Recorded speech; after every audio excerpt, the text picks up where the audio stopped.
Took a hit for the team,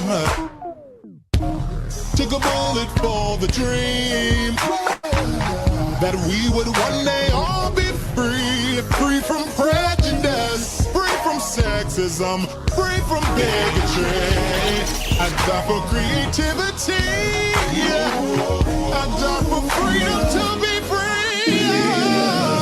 I died and left a legacy. Oh, but baby, I still live through technology. After the sun, then comes the rain. And after the storm, the sun will start shining. Glasses of pain, and tears of pain, and tears of pain. Your destiny will manifest, yes,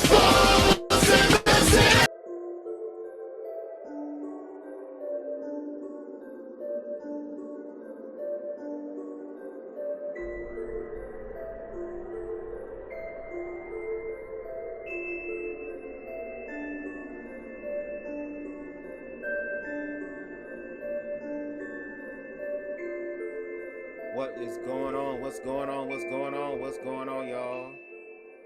Hope everybody is doing well on this wonderful Wednesday, this hump day. Hopefully y'all can hear me good, because I got this mic in front of me. I don't know how long I'm going to be here for. I don't know how long this stream going to last, because again, I'm still working on my internet situation. So however long the hotspot going to give, bitch, is going to be what it's going to be. Okay? You got to keep pressing through. No matter what happens, you got to keep pressing through. That's how you get to your blessings. That's how you get to your manifestations. That's how you get to what you want, need, and desire in your damn life. If people make fun of you during your transition from one place to another, them hoes obviously are not focusing on their own shit. And then on top of that, girl, they're like Goku. They're like, well, bitch, you're like Goku. And they're like the people lending you or lending him the power. They're lending you the power, girl. I'm high, so y'all know what I'm giving. Yes, but we are here, we are here, we are here, we are here, and I want to say hello, hello, hello, hello, hello, hello, hello, hello. What's going on, y'all? It's your dude, BubzDaGawd here. The quality of this is going to be crappy, okay? I'm going to look blurred out, fleshed out, girl. I don't even look like my damn self, okay? I'm using my webcam for this. I'm trying to use as little data as possible for this live stream. So again, it's not going to be too y'all's liking or the standard, but damn it, we got to move through it. Okay, so with that being said, today's live, or tonight's live, shall I say, is going to be a live about, again, love, romance, sex, but most importantly, learning how to heal yourself and to love yourself so that you can finally manifest what it is that you want, what you need, and what you desire without submitting to the fear. Now, on the thumbnail, you see three people. We have Raheem Shabazz, we have Elijah Zane, and then we have in the middle, Ron Vugada. Now, for those of you who have been watching my channel for a while, there's been a few times that I've given commentary on Ron Vugada's videos, primarily with him and his political commentary. But I've had the privilege to be able to talk to him a few times behind the scenes for hours to try to just pick his brain and stuff like that. And first of all, I'm just happy to see that Ron is transitioning from grifting, no shade in my opinion, in reference to politics, to like really trying to figure himself out. And he released a video a few days ago that was very, very vulnerable. And one thing that I appreciate and that I wish more black men would do, which is be vulnerable. I just wish black men were vulnerable. I wish they were vulnerable in their emotions. I wish they were vulnerable in their fears, in their insecurities, all that. Because when you are being honest, God, source, universe, consciousness, whatever you want to call it, is going to send that person, or if you're a person that has the capacity to be able to fuck more than one person, baby, you'll be able to be sent the peoples that you want so that you can live the best life that you deserve, and not just sexually, but in almost every other facet of life. So we got Queen Steve in the building. What's going on? She's saying, oh my God, look at this. The sexiest leprechaun alive. What's going on? Yes, I am. Even though my shit is not in 720 or whatever. My quality is fucked up. We still getting the work done. And that's the spirit that counts. It's not just on the outside that makes me sexy, even though there are going to be people who don't like the outside, and that's cool. It's not for them. But the inside, you can't deny it, because energy, above all things, as we're going to discover throughout this live, girl, is what really tells the truth. But again, shout out to BubzDaGawd, being an individual who has been able to work through some of his stuff for him to be able to be honest and vulnerable. And no shade. I might throw a little shade a little bit during this commentary, girl, because it's like, girl, we still gotta have a conversation, girl, about how you was Ron, the Republican, girl. How you were grifting and all these other things to try to get white attention and white gaze, GAZE, and possibly GAYS.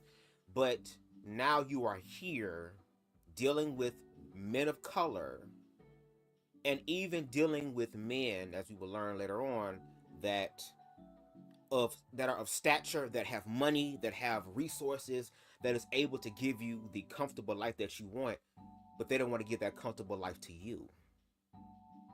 Doesn't mean something's wrong with you.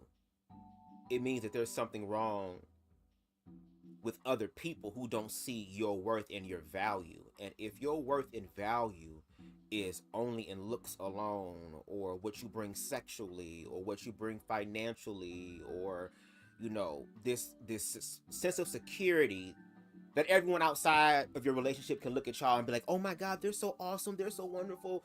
And lo and behold, behind the scenes, girl, it's a whole nother conversation. So we got Kenneth Tooks in the building. What's going on? Can y'all hear me clearly? Because I have my mic here. Is the music balanced? Please let me know. And he says, how's everybody doing tonight? Let us know in the comments. How are you doing on this Wednesday evening? Just let us know. But anyway, let's go ahead and jump into the video, okay? Because I'm going to touch on the Raheem and Elijah situation. I'm going to share some of my own situations in my past. I have diary entries from years ago, low-key almost 10 years ago, a decade, of me being an individual who was desperate for love and attention, okay? Pretty boy flashy, I only date white guys. And why do you date white guys? Just curious to know. Just picking your brain. Whatever works for you. As long as that white person is loving you, but also understands the world that you live in. If you are a person of color, I'm going to assume, so correct me if I'm wrong, but if you are a person of color, I hope that white person is going to stick up for everybody who is that shade, as opposed to just, oh, my boyfriend. No shade. Because you can't sit here and care about me, but not care about people who look like me, who are connected to my family. You get what I'm saying? And no, don't have no shame in your game. Look, I'm 5'2". I'm a leprechaun. I'm short. Some people ain't gonna like that. I'm not gonna say, oh, you height phobic. I'm just gonna tell they tall ass to move the fuck out the way. So the one person that wanna get this magically delicious shit, they'll be able to get it. Okay? And extra smoke. We got extra smoke in the building. Lighter check. I don't know what I'm hitting. I know it's something diesel. But I got my shit already rolled up. A wise man said, don't have just one of anything. So I have 2 joints here, girl, I rolled up. That I rolled. Okay? That I rolled. But anyway, let's get into the conversation. Share y'all thoughts, whether you agree, disagree. This is not an echo chamber, baby. This is where we have conversations to challenge each other. I'm going to educate. I'm going to be educated. Again, this is the gray area part. All right? So let's go ahead and get into that real quick. Now, what's going to happen is I'm going to play the audio. And then you're going to hear Ron's, there's going to be a picture of Ron, but you're going to hear his audio. So it's not the whole entire video. If you want to watch the video with his facial expressions and everything, you can go ahead and check the link down below, okay? Okay, nothing popped up on my phone yet, so we good. All right, let's go ahead and get into it. Boom. The wrong fucking video. My God. This, as a matter of fact, move this one out the way. Let's remove you from the studio because you're not here no more. Let's get it.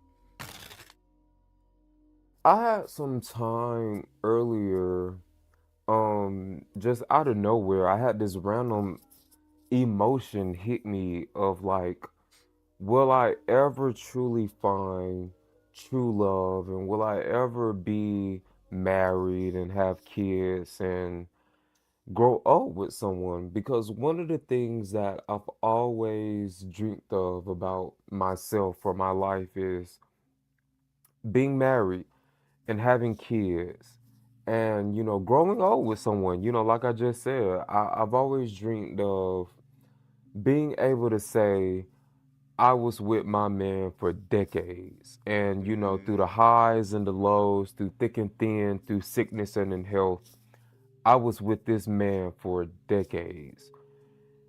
So, no shade. I think that is something that a lot of queer men want, even though there are gay men. Well, I guess I'll speak specifically for gay men in this conversation. You ain't got to be gay to be a part of this conversation, but for the context of my shit, gay. Yes, there are some of us queer men who want monogamy, who want to be married, not just for the fact of having children, but also the legalities and the safety nets that come behind that, that come with marriage. But to Ron's perspective, he wants someone who's going to love him for him. And it's very interesting because when I was talking to him, I don't know how long it was ago, we've had conversations, and I've shared a few of this online anyway. So, I mean, what I said in private, I would definitely say in public because it's the same thing that I said. But, and especially in the queer community, there is a lot of emphasis on, I'm sorry, we just saw the Black Anarchist podcast. What's going on, Pippin? Make sure y'all like the video. In the community, we also have been conditioned to fantasize sex and money. Because again, money, power, respect unlocks the key to busting nuts. That is one of the things that we as men, even though we're gay men, we're still part of the patriarchy because we're men. We have been conditioned to be hypersexual. Whether you hetero or queer, if you have a penis and you love your penis,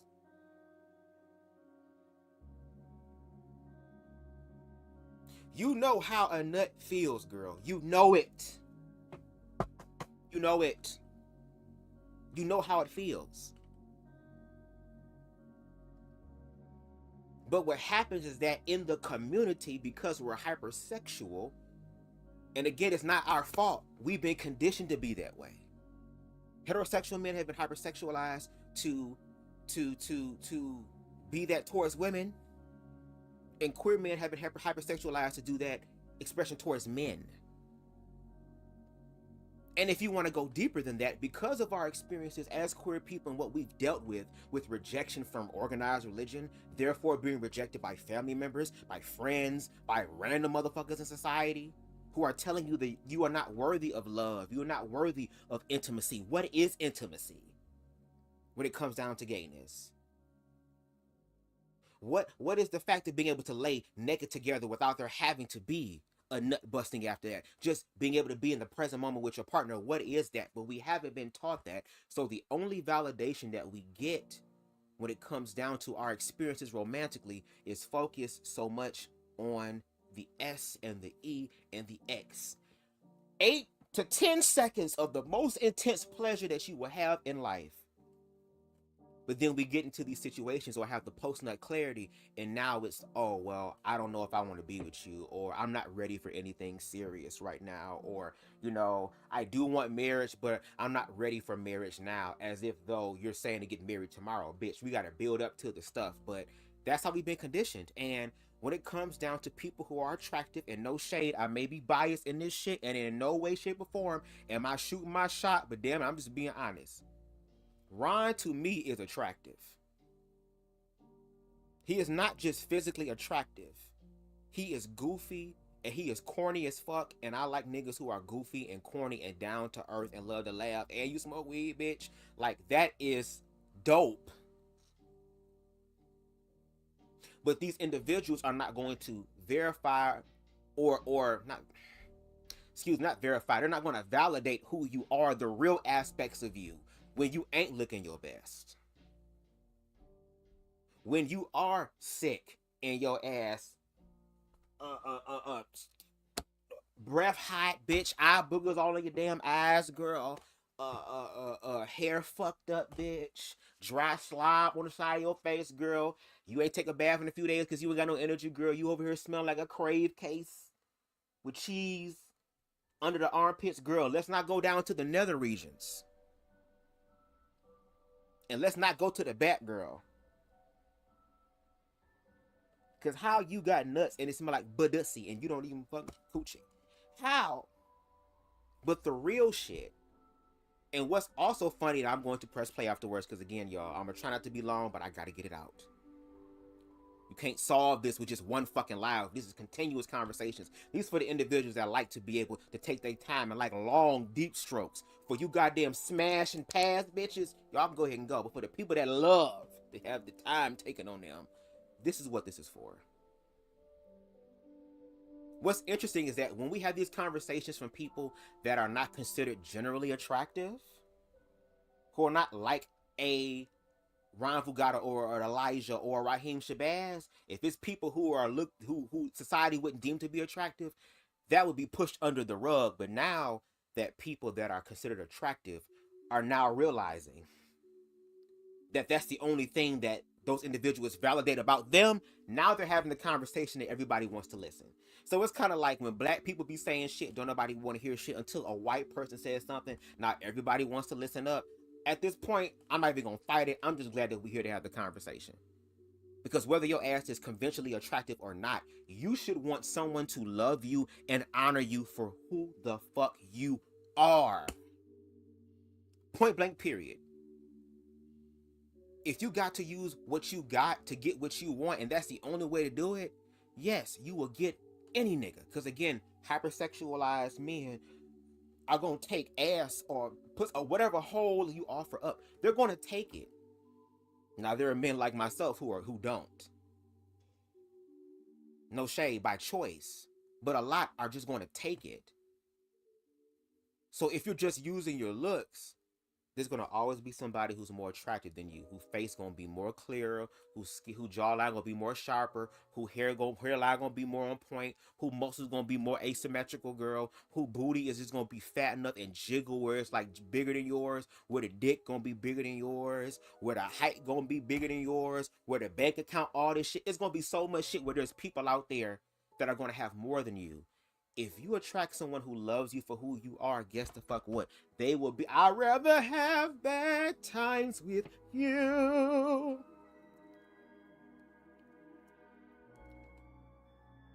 You know? Says, I don't nut when I have sex. My goal is to make my partner nut. Okay, and I understand that, black anarchist, and that should be the goal, especially if you're having like a healthy sexual experience. You should want to please your partner, but your partner should also want to please your ass. And the way that my rule is that if you are a bottom, you get your nut first. I know how to get mine. It's not going to be that hard. Men are very visual creatures, as they say, and that part is good about me, girl. If I get a nice little aerial shot from the back, and I don't like that pound shit. Once you motherfucker do some slow wine shit and do that shit with purpose and shit, and you doing all this on me, girl, I'm done. I'm done. My hair, girl. I done fucked my hair up in the back. But that's the thing. You need to get yours too. Now, again, everybody different. But I'm just saying. You need to get yours too. Extra Smoke said, marriage is a business, legacy, and gives you the ability to be in hospitals when decisions are made. No shade. Marriage is important. Those are one of the important aspects of the marriage part as far as the business thing. So, Queen Stevie says, I don't want kids or marriage. Even T.S. Master says she don't want kids. My relationship is with Dior Mugler and Fendi. No shade. And there are some people who are not going to have kids or want marriage, and that is fine. Whatever makes you happy. As long as you know what you want, that's cool. But for the motherfuckers that saying they want marriage and shit, I need for them to get their shit together and really figure out what they want. Because no shade. I said I want kids, but if this is the direction we're going as a country, I don't know if I want to bring children into this bitch. I don't want to bring children into Gilead. Okay? Unless it's going to be a bomb in this bitch. So, you know, it's for whoever. Pretty Boy Floyd said 90% of our community wants to pop pussy and act like a city girl. And I think that's a cultural thing, you know, and not everybody submits to that culture. Now, me, I'm an individual. I love feminine men. I love feminine men. I'm willing to be open to masculine men, but I just haven't met a masculine man who was gay and was a bottom. That's it. But for me, I am attracted to feminine men as of now, as of late. If you a city girl ass nigga and your spirit girl, period, I'm a hype your ass up if that's who you are. You know, and that's why these conversations are so these conversations are so interconnected, and there's so much complexity to this stuff to where it's like the answers are there, but we just need the people who are willing to put it in the work, girl. If you gotta sniff a popper, bitch, to do it, do it. If you gotta motherfucker smoke a J, do it. If you gotta take a little sip of cut water, do it, girl. How do we get to the gray area? We got Queen Spicy in the building. What's going on? And happy belated birthday to you and Queen Stevie, who also says no fats, no fams is all about desirability. We had a whole conversation on the show yesterday about colorism. And let me tell you something. Whether your ass is overweight or if your ass is femme, love yourself, because there will be people, not just a person, but people in your life that will love you for who you are. I am a whole leprechaun.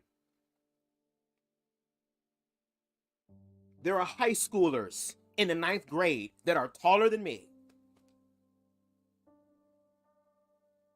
There are 11-year-olds that are taller than me. But has that stopped niggas from wanting to get to me? No. Somebody, in the words of Miss Pearly, shut up, bitch. I know somebody like it. Now let's get back to Ron Vugada being vulnerable, which is very, very attractive. One thing In I'm any man. noticing as I'm getting older and as I'm dating and going on dates and things like that consistently, I'm noticing that it's becoming it's like a shock value when guys ask me on the first date, and I'm so tired of the first dates, honey. I'm so tired of the first dates. But let's just be for real. You got to go on a date to eventually get married. So, you know, it is what it is. But one thing I'm always asked on these first dates you know, what are you looking for? What are your goals? What are your dreams? What are your aspirations? And my answer is always consistent. I want to be married.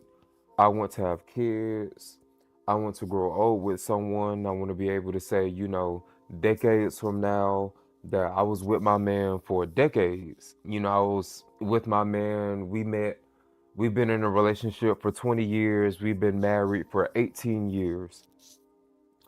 And sometimes I wonder and I think, like, do I believe these things because of what I've been exposed to, which at large, the LGBTQIA ETC plus community only makes up a fraction of the entire, like, population of the world. Like, majority of the world is heterosexual, right? So then I think, like, well, do I only believe these things because, you know, it's just what I'm used to seeing?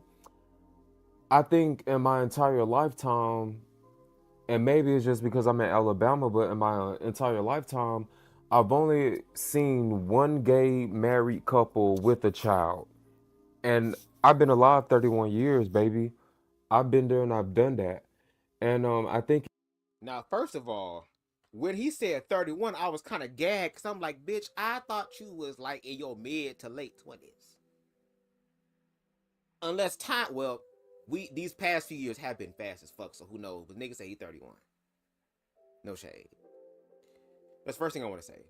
Secondly, yes, I think one thing that queer people need to do, especially gay men, is that we are going to have to learn how to date and court each other outside of a fucking bedroom. I know it's hot niggas, men. Take his ring off so I get real close. Well, I don't want to be too loud. Never mind. Men, I know how hard it is to not want to fuck. I know. If there's anybody who knows, it's me, because I'm choosing not to have sex by choice. I know what it's like to want to tear somebody up. Bitch, I am 5'2", but in my spirit I'm 6'7". I'm tall. But if we are really trying to get to know somebody, we cannot be meeting up in the house. Even I've been guilty of that. Now, the one thing about me, for the most part, girl, is that I have self-discipline. I've already shared instances about how I've had individuals that are very attractive be in this space, girl, right on this couch right here, girl, butt naked, girl, bent over, girl, winking at me, ready for access. Any other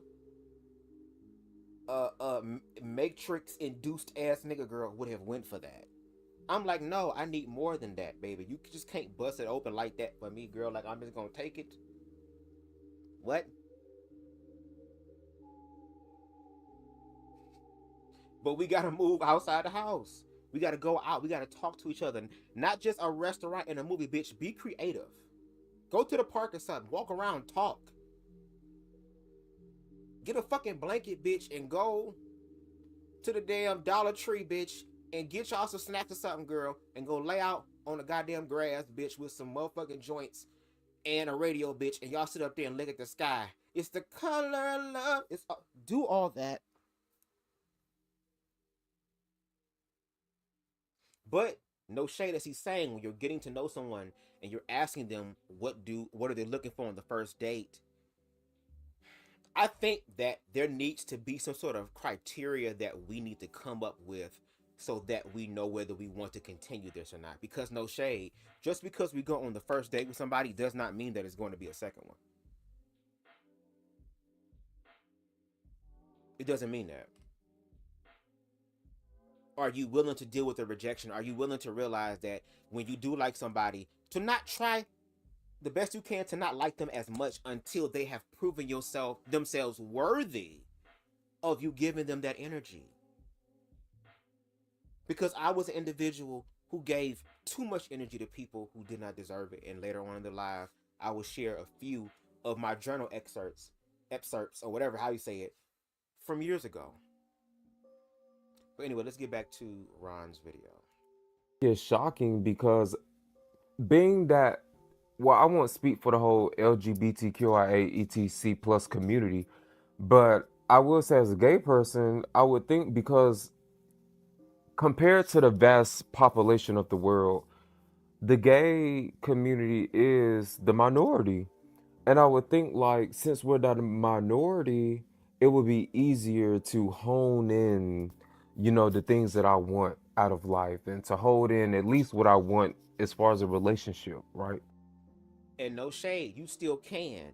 If you continue to love yourself, you will manifest that partner. And I used to think that same way too. You would think that, again, because we are a marginalized group of people, that we will be more loving, more affirming, more caring, more together. And in some aspects, we are. But when we talk about blackness, girl, there is still some fucked up shit going on, baby. It's not all fun and games in this hole. It's not.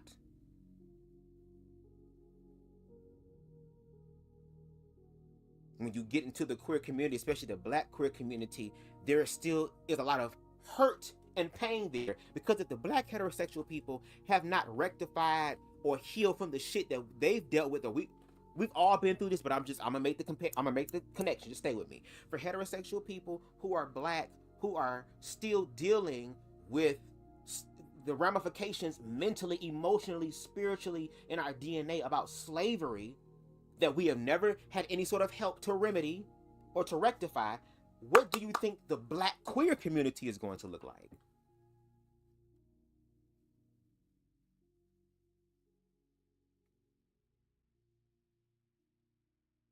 What do you think that's going to be like?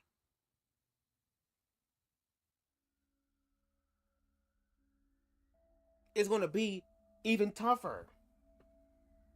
But that's why self-love is important. Because if you love yourself. And self-love is not a place where you just get to a level and I'm done. I'm sunshine. No, it is an ever learning process. You are a student forever. You will always be learning. But when you learn or find your own flow of learning, that's when you can start being a deliberate co-creator in your own reality. As far as the whole singleness situation going on, there are so many gay men that are single right now. There's a loneliness epidemic. And even I am part of that epidemic. I've been single for a long time.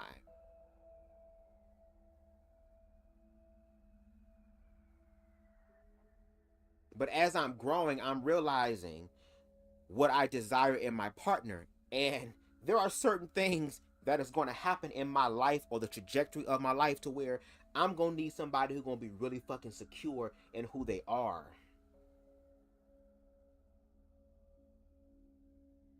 The fact that we are in this social climate politically right now, and me also using a part of my platform or a part of my life for advocacy, there is a possibility that I could be harmed doing this, and not just me. If they can't get to me, they gonna get to those who I love. So I'm gonna need a dope ass, badass motherfucking nigga bitch, or whoever they gonna be, girl, that low-key wanna be John Wick with me.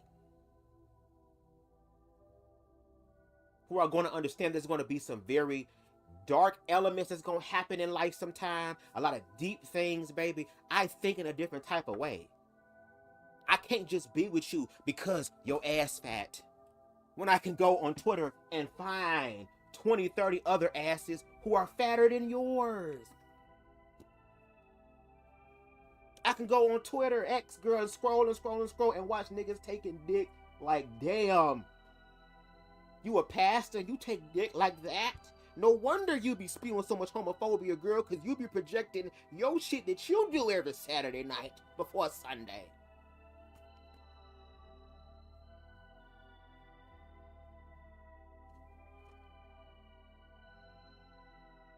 Pretty Boy said, trust is key. That is one of the pillars. Yes, yes. Trust is definitely a pillar there. And that's one thing that we struggle with too. We will definitely get into that. And I will be pausing a lot. Again, I don't know how much time I have, but bitch, I'm gonna give y'all something. And if there's some shit that the universe won't, girl, it's gonna get the fuck out. Okay? But I appreciate y'all engagement. We got 10 people in the building. Make sure y'all hit that like button. It's free, $99. It don't cost you any damn thing. I want you to engage in the conversation. If there's something that I say that you agree with, let me know. Something that I say that you like, oh, Bubs, I don't like that. Let me know. We here to talk, have a conversation.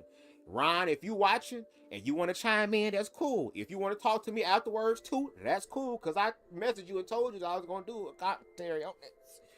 So, Extra Smoke says, when I was single, my dad asked me how long I was going to do this, meaning be single. He was rude, but grooving, I don't know if it's grooving or grooming, but I'm going to read it how it's tight. But grooving patterns make others not as easily. Oh, but grooving patterns make others not as easily. Okay, I get it. Make others not fit as easily. He was rude, but grooving patterns make others not fit as easily.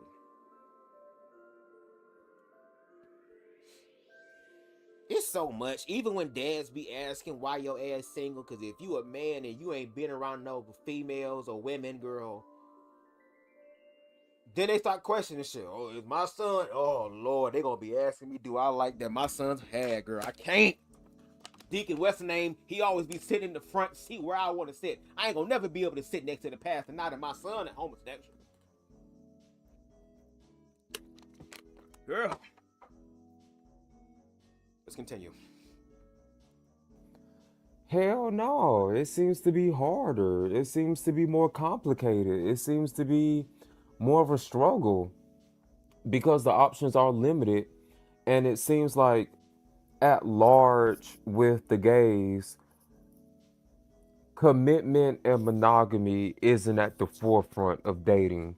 It seems like not only just what I've experienced, but just from what I see, from couples on Facebook, Twitter, Instagram, etc., etc., it seems like the gays have this redundant attitude of like a popcorn relationship, basically. So basically, we're getting a popcorn bag, we're putting it in a microwave, and it's so exciting watching it pop. You know, for that 2 to 3 minutes, it's so exciting.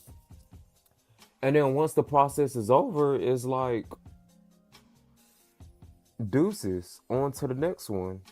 And I equivalate that to just gay dating. Like it seems like after we get past the whole honeymoon phase, you know, you get tired of each other and then boom, that's it. On to the next one. It seems like nobody wants to truly settle down and commit. And one thing that has always been a fear of mine that I've always said I would never be like, I would never want to be like this kind of person. I would never want to be someone who is in their third, well, not 30s, I'm 31, but I would never want to be, you know, 40, 50, 60, and just now accepting the idea of settling down. And I never wanted that because it's like, in all of those years, well, let me say this. I don't believe in soulmates, right? I don't believe in soulmates. I truly feel like any two people can come together if you're compatible enough. If you have more commonalities than things that make you different or things that you know you don't like about each other, then you can truly make it work. So that's why I don't believe in soulmates. I don't believe that God or the universe or whoever is in the ether has specifically made someone just for me. I feel like that's really limiting, and I feel like because I'm gay, that's really, really limiting. I've always thought that Before he continues, the Black Anarchist said, I don't understand why he can't get this from friends. Why does he need to be in a relationship? And no shade, I can understand that. There are people that I know who, you know, they may desire a relationship, but they are not actively seeking it because they're getting that energy from their friends, which is true. Another aspect that even CTV brought up, which is very interesting, because even he has noticed how there is this like loneliness epidemic amongst gay people,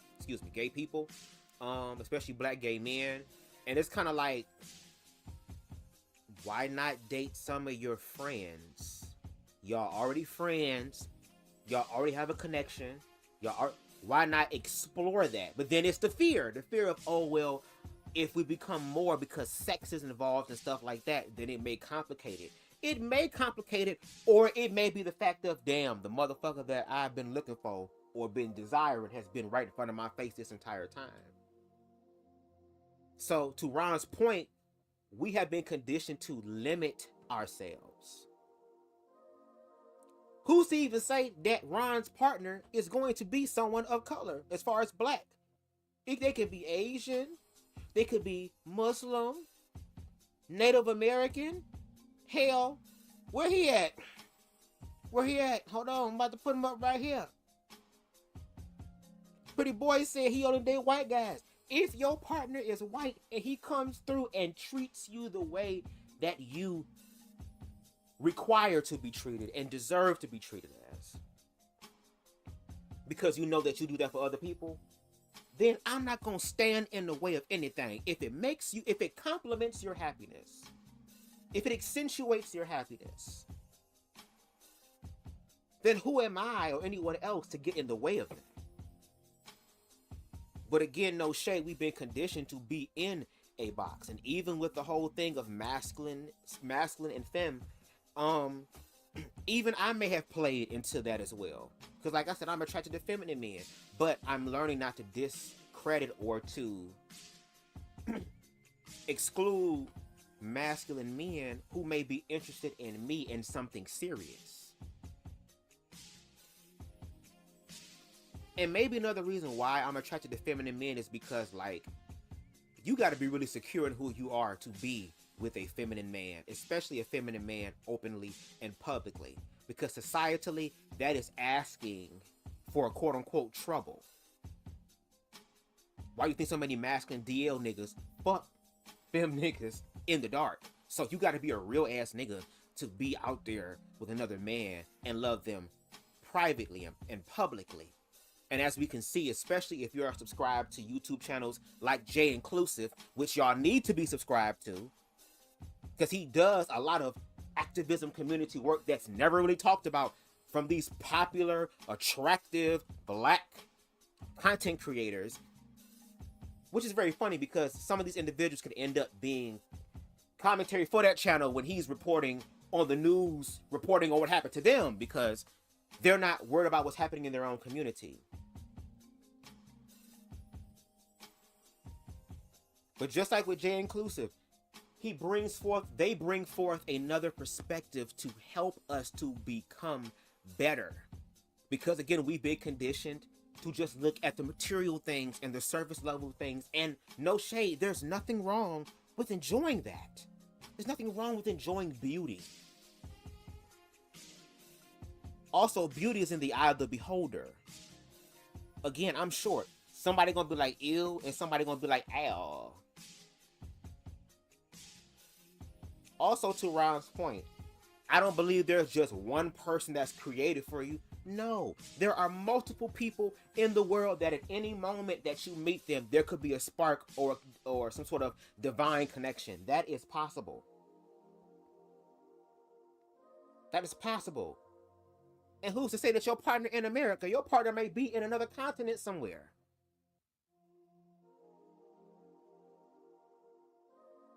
But I think what we do in the meantime, in between time, is what gets us fucked up, because a lot of times we'll continue to fuck with people and give people a chance who they may be different as far as who they are, as far as their expression, as far as their name and their color and their height or whatever the case may be, but energetically it's the fucking same.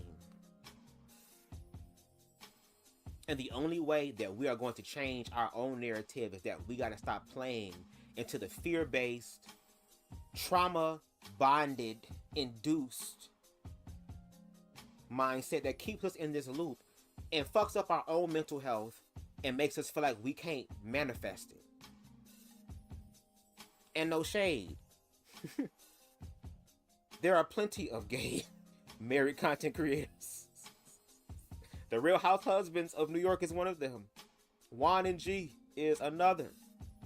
And on top of that, when you learn to love yourself, you be the change that you seek, to where now I don't need no other motherfucker to be my, role model to manifest this. I'm finding out what that is in myself. See, don't do like how Christians do. They just read the book and have some fairy tale idea of what's gonna happen, but don't want to put in no motherfucking work to manifest it. You gotta actually work out your faith, because the faith without works is dead. And again, shout out to Ron being able to do this. Ron gonna get emotional in this video to where he's gonna start crying and shit. And I feel for him, and I feel for other gay men that want to create a family unit. Now, for the gay men that don't, that's cool. Like, everybody, we're not a monolith. There are going to be some gay men who don't want to get married, who don't want kids, who don't want relationships. Like the Black Anarchist podcast said, girl, I don't need a boyfriend, bitch. I can just get this shit from my friendship group. There are so many ways that you can receive what you want. That's how diverse, how much equity, how much inclusion the universe has for all of us if we simply believe and walk with it.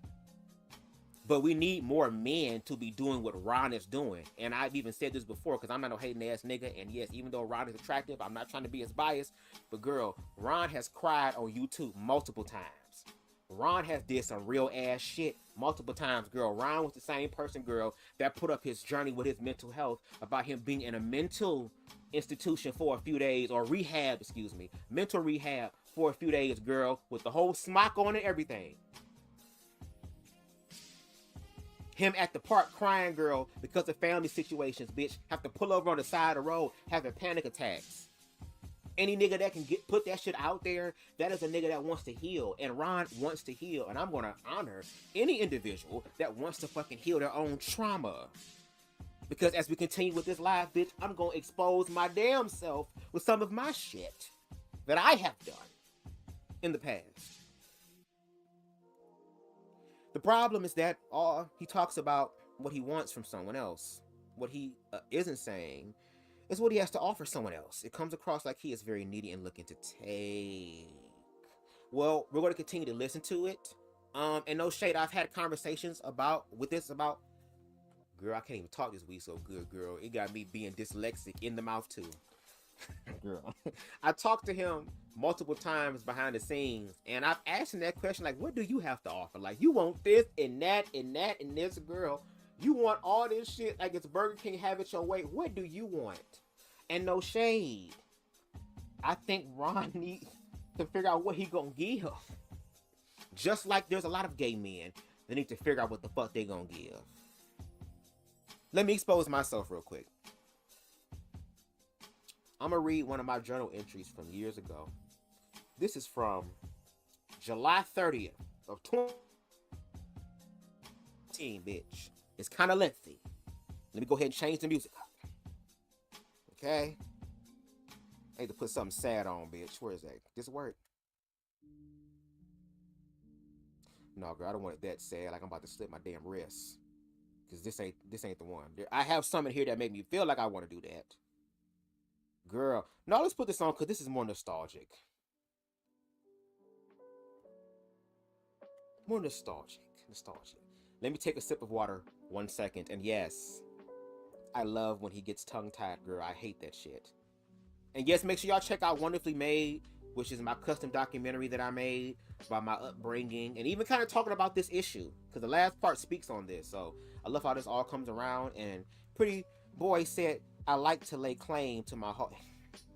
It's your hole. Give me 1 second.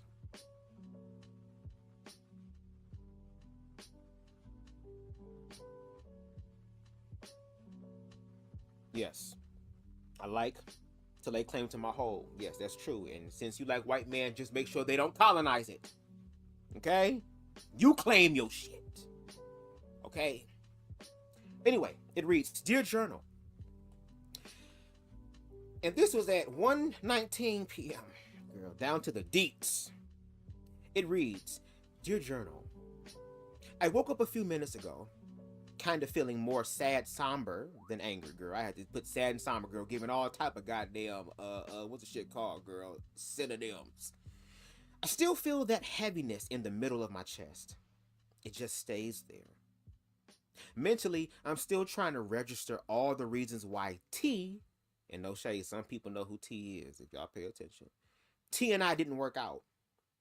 When we last spoke and I asked what happened, he told me that it was my personality or sudden loss of interest.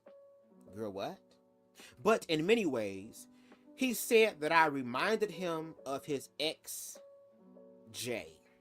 Which is very interesting because he was still in love with his ex, Jay. But I remind him of his ex, Jay, and you possibly want to go back to your ex, Jay, who was abusive to you, which I wasn't doing like your ex, Jay, girl.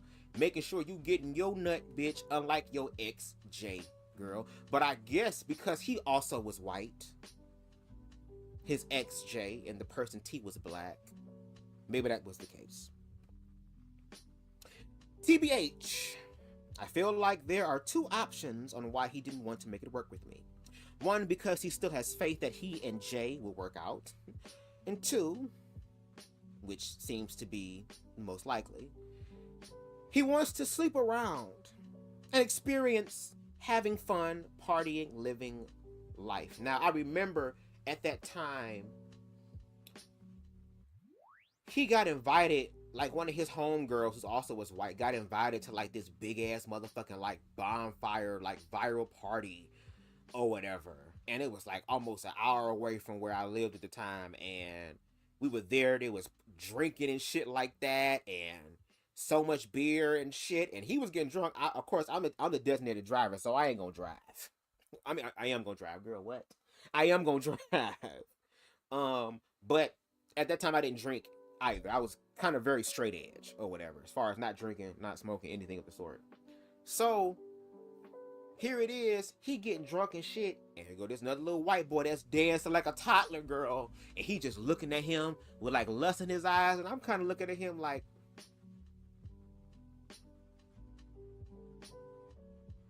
bitch, even though I ain't have a car at the time, girl, because I was about to get my car, but we drove in your car, I would take the keys and drive the fuck home, bitch, and you can find a way home with these motherfuckers, girl, and I hope that you don't run into Jeffrey Dahmer Jr., bitch. You already in the bonfire with all these white people around, girl, all these acres of field, girl. Maybe the universe is telling my black ass to get the fuck up out of there because you want white pig instead of this black one. What kills me, still, is the fact of my skin color playing a role in this situation. A black man not wanting to be with me because I'm black. Something that I can't control. Something that he didn't mind in the beginning, girl, because he didn't mind that, girl, when you was putting that ass on my dick, girl. You didn't mind, girl. When your ass got kicked out, girl, and you needed a place to stay, bitch, you had no problem there because, girl, I was able to have you stay here with me. And you was only paying $60 a month, girl. Where you know when you can pay $60 a month, girl, and get hot water, cold water, a roof, cable, internet, and you getting that too, bitch, for $60. Normally prostitutes charge $60 just for the handy.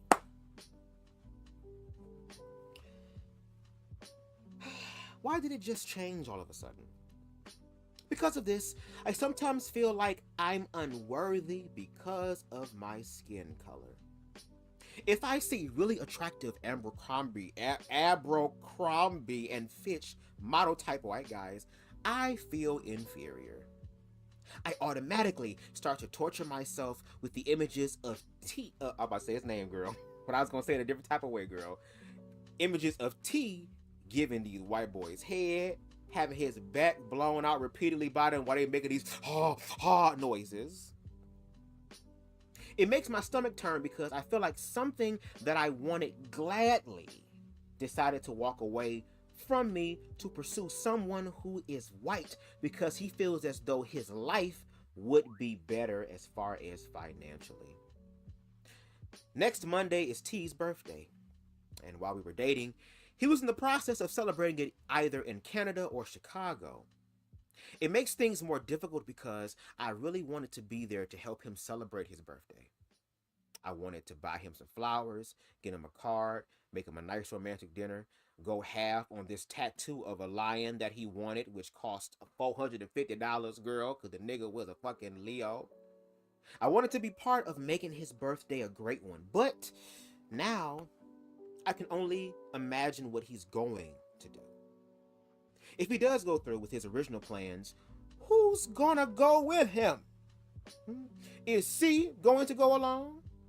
If he does, will he give him some birthday sex as a birthday gift? My mind is literally racing at top speeds with this shit. I'm trying to figure out what lesson I'm supposed to be learning here. I'm a good person with an incredibly huge heart. I try my best to treat people the way that I want to be treated. And of course, I'm not perfect, but I feel that the good in me outweighs the bad things about me. In dating relationships, I do what is supposed to be done. I give time, energy, effort, consistency, loyalty, respect, all of those things, and I receive minimum or nothing back. What lesson am I supposed to be learning? Am I supposed to be a douchebag in order for people to respect me? Do I have to act like an asshole to feel desired? Do I have to treat guys like fucking shit in order for them to invest in me? Just don't fucking get it. But because of what has happened, I don't think I can feel that type of love anymore. And girl, I say that a lot in my shit. Like, I don't find anyone else attractive. My sexual desire, drive is no longer thought about, a lie. I just don't desire to want love anymore. Like, I've never felt like this before. It kills me that while I'm going through this, the world is not gonna stop just for me. My family is there for me, but they continue to live their lives. Same goes for my friends, associates, and to be honest, it really hurts because I feel like I won't be able to move on in reference to wanting love again. I am now the majority. Now, there were plenty of times where my ass kind of wanted to fall in line with everybody else, to like give in to the dark side, and I never fully gave in to that. The one thing that I was trying my best not to be, I have become. I'm broken as fuck. I'm not happy with life anymore. Most of the day, my energy is drained. I feel like a damn zombie. I'm not excited for anything anymore. And at this time, I was taking classes. School starts in September. I'm not excited for that. Halloween, one of my favorite holidays, not excited. I'm just not happy anymore. I feel like I'm merely existing. And for me, the best way to somewhat get this out of my system is to talk about it. I can tell that my family friends get tired of me discussing it. My mom continues to tell me that you've got to go through the process. You have to let it go. I mean, T has, so you need to as well. My sister is more straightforward with it, basically saying, fuck that nigga. No shade. But friends say the same thing as well. I appreciate their help and concern while I endure this, but I can't help but to feel alone in this. When T would cry about what he went through with J and how fucked up his life is, I was there for him. And I wanted to be there for him. I consoled him, held him in my arms, told him that everything was going to be all right. And at that time, I meant that.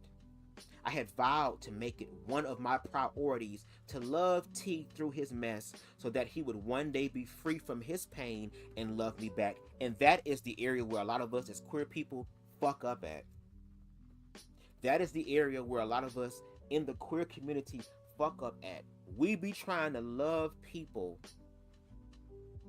in a way to where they don't have to heal their own fucking pain. They don't have to do the work. They don't have to better themselves so they can show up and actually receive the partner that they deserve, because they can give that as well. But again, I was caught in that loop that if I just love hard enough, if I just do what I can hard enough, let's move it over to Elijah and goddamn Raheem Shabazz, since the majority of you motherfuckers came in for that shit. Look at what Raheem did with Elijah and what Elijah did with Raheem. Now again, shout out to Nico's Aesthetic giving us the tea, girl, about what I'm about to say Jaheim, about what Elijah has done.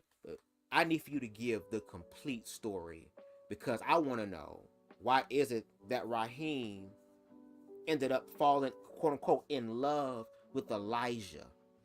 What was it about Elijah that made him stand out so fucking much to where he was supposed to be the only one? Because if you fucking with somebody who love you, girl, ain't gonna be no, unless y'all have that type of relationship.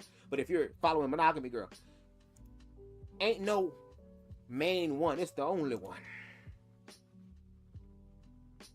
So again, Nico, you probably not gonna watch this, girl, because my channel's small as fuck. But if you happen to come across this, girl, we gonna need you to give the tea on Raheem as well, because again, your job is to report the news in an unbiased way. We thank you for what Elijah has done.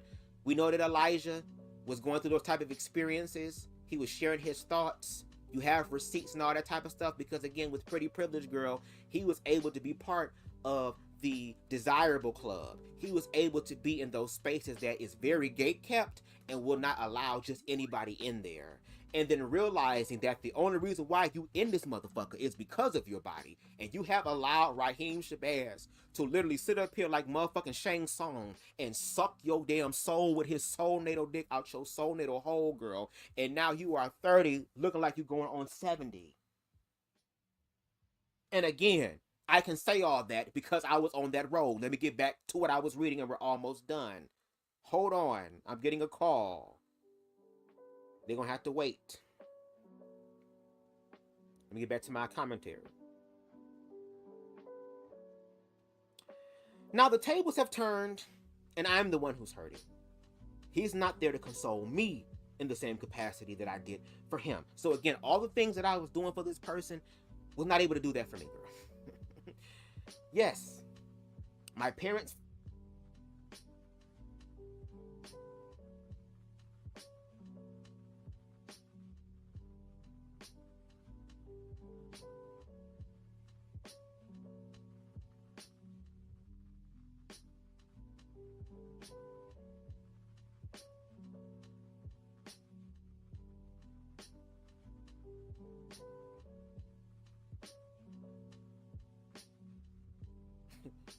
Girl, what the fuck going on, bitch? Can y'all still hear me? Oh, let me check.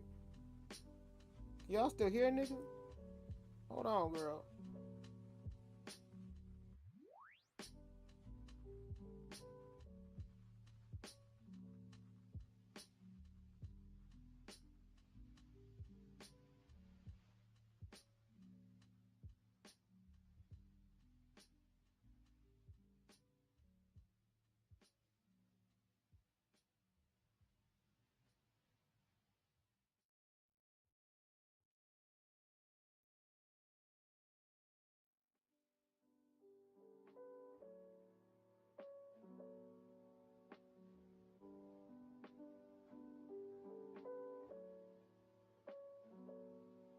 My shit mute. Y'all hear me now? Hopefully y'all can hear me. Okay? We're gonna finish the rest of this and we're gonna get back because I'm making myself an individual who can relate to this shit. I'm not just speaking about this shit from a place of privilege. I'm speaking from a place of awareness that can help all of us in this bitch.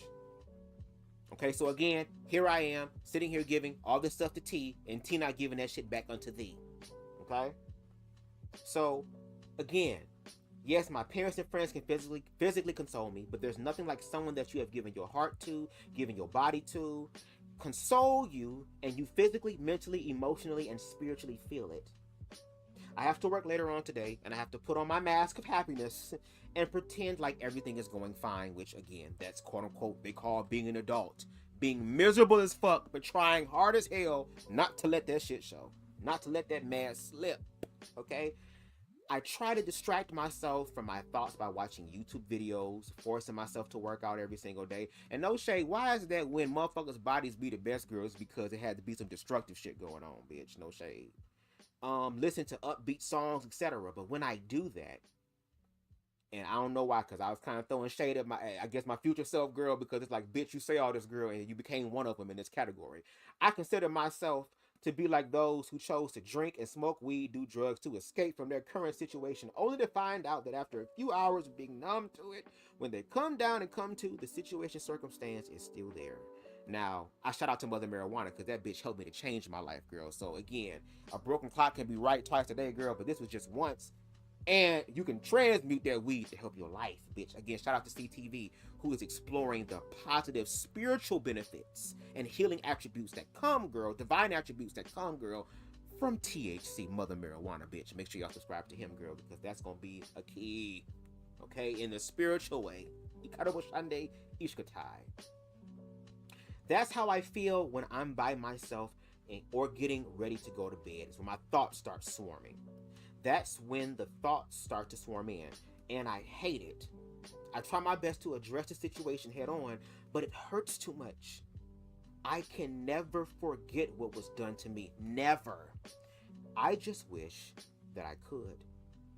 I guess what I wanted in life from people that I considered to be simple turns out to be a unwanted but yet rare commodity these days. I used to want it so bad.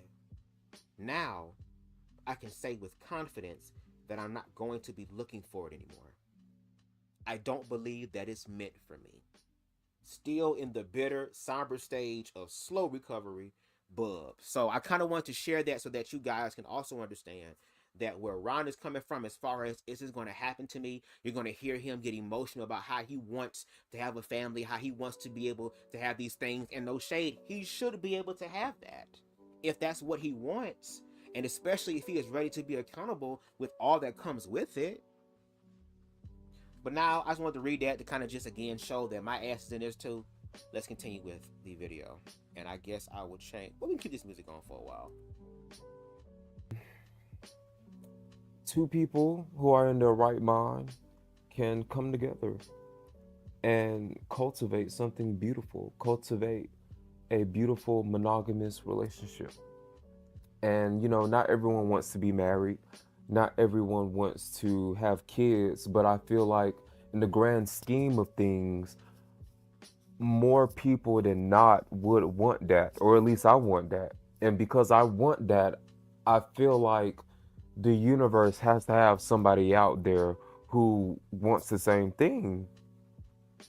But I'm realizing that I'm struggling to find that. And when I reflect on my life and when I reflect on just my experiences as far as dating and love, one thing that has always been consistent is the fact that all these guys are shocked by the fact that when they ask me what are my goals in life or what do I want, or how do I see myself in love, and I've always said the same thing, whether it was me and my gold digging life, in my 20s, which I can take accountability for that, and I'll get to that in a bit. But whether it was in my gold digging life or whether it was in my one experience, like where I actually felt like I had found true love and I've actually found somebody who I care about and who I want to be with for the rest of my life. Um, and not even guys that I've actually entered a relationship with, even guys that I just have only casually dated with or without sex, because I've not had sex with every single person that I went on a date with. Um, One thing is consistent. They're all shocked by the fact that I tell them I want to be married, I want to have kids, I want to grow old. They're shocked by that. They're like, I want that too. And it sounds good to them. But when it comes down to applying the actions, when it comes down to doing the work, it always fails. It never works out. And I think it's because at large the gay community doesn't have a true idea, or doesn't have maybe representation. Maybe that's what it is. Maybe we just don't have representation that two men can be married, two men can have kids, two men can grow old with each other. Maybe there's so much trauma from childhood. Maybe there are men who have not been themselves all their life. So once they finally, quote unquote, come out the closet, then they feel like they have so many years, or maybe not even come out the closet, but also as well, once they leave their household because they turned 18 and they moved out, or whatever the situation may be, I feel like a lot of men, they think that they have so much time. They think that they have, excuse me, they think that they have so much time to get their things together as far as love and commitment goes.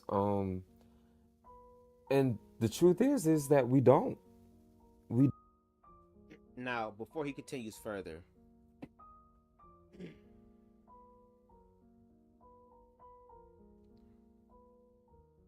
there are people out there that are gay men from all different colors, shades, backgrounds, who are married.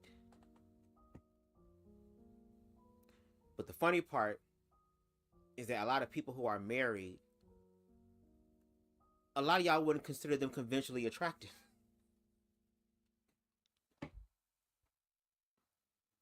Those are people who are married, who are queer. Not all of them, but a lot of them who are married are individuals who had to learn how to love themselves first. You already queer, you already a part of an oppressed group. You have the choice and the opportunity, if you choose to make your life better by loving yourself. You don't need all of the affirmation outside of you. The universe, God, source, consciousness has people in the world who will be able to do that. Like the Black Anarchist said, friendship, whether that's through romantic relationships, whether that's through partnership, whatever the case may be, it is there for you. But in America, especially with the Black community, and the Black community being heavily indoctrinated into the church, when it comes down to gay men, it is difficult for them, especially if you've been raised in organized religion, to try to fully submit to the idea of loving another person of the same gender without fear. I have a whole video that I did speaking about spiritual cognitive dissonance, especially dealing with queer people who grew up in organized religion, and even for those outside of organized religion who don't go to church. They still deal with the psychological damages and effects of being told all your life and then having, again, the actions behind those thoughts and those ideas about you being enforced in the world. It's going to be difficult for you to fall in love with another person of the same sex without you demonizing yourself and others for that. I remember it was one dude that I was talking to. I was dating. I was trying to get to know. We have not had sex at all the time that we've known each other. Even though the motherfucker was trying sometimes, and I'd be like, girl, in my head, I'm like, I wish I could be a slut. If I could just be a slut, nasty, sleazy, slammy, slushy, slothy, slutty bitch, I would. Because I'm probably missing out on some quote unquote good sex. But I also understand the importance of sex, even more so now energetically. But he would say things like, you know, well, two men can't be together. You know what I'm saying? Like, it ain't gonna work with two men. And I'm sitting here thinking, well, bitch, what the fuck is we doing? If it ain't gonna work. But that's how it is. So the only thing that a lot of gay men trust, and I think Pretty Boy brought it up earlier about trust being a part of it, and I said one of the pillars, is that if you can't trust yourself, let alone your partner, because quote unquote he's a man, then why are you trying to be married? No shade, like the Black Anarchist said, then maybe you should be with a woman then if you're going for the stereotypical situation, if that's the case. But what's funny is that Ron and others out there that want monogamy, that want connection, that wants it through the realm of romance and just having a life partner there who can also be your friend. You can have a friend and life partner. Tell me again, Byron, why we can't be lovers and friends? Why can't we be lovers and friends in this bitch?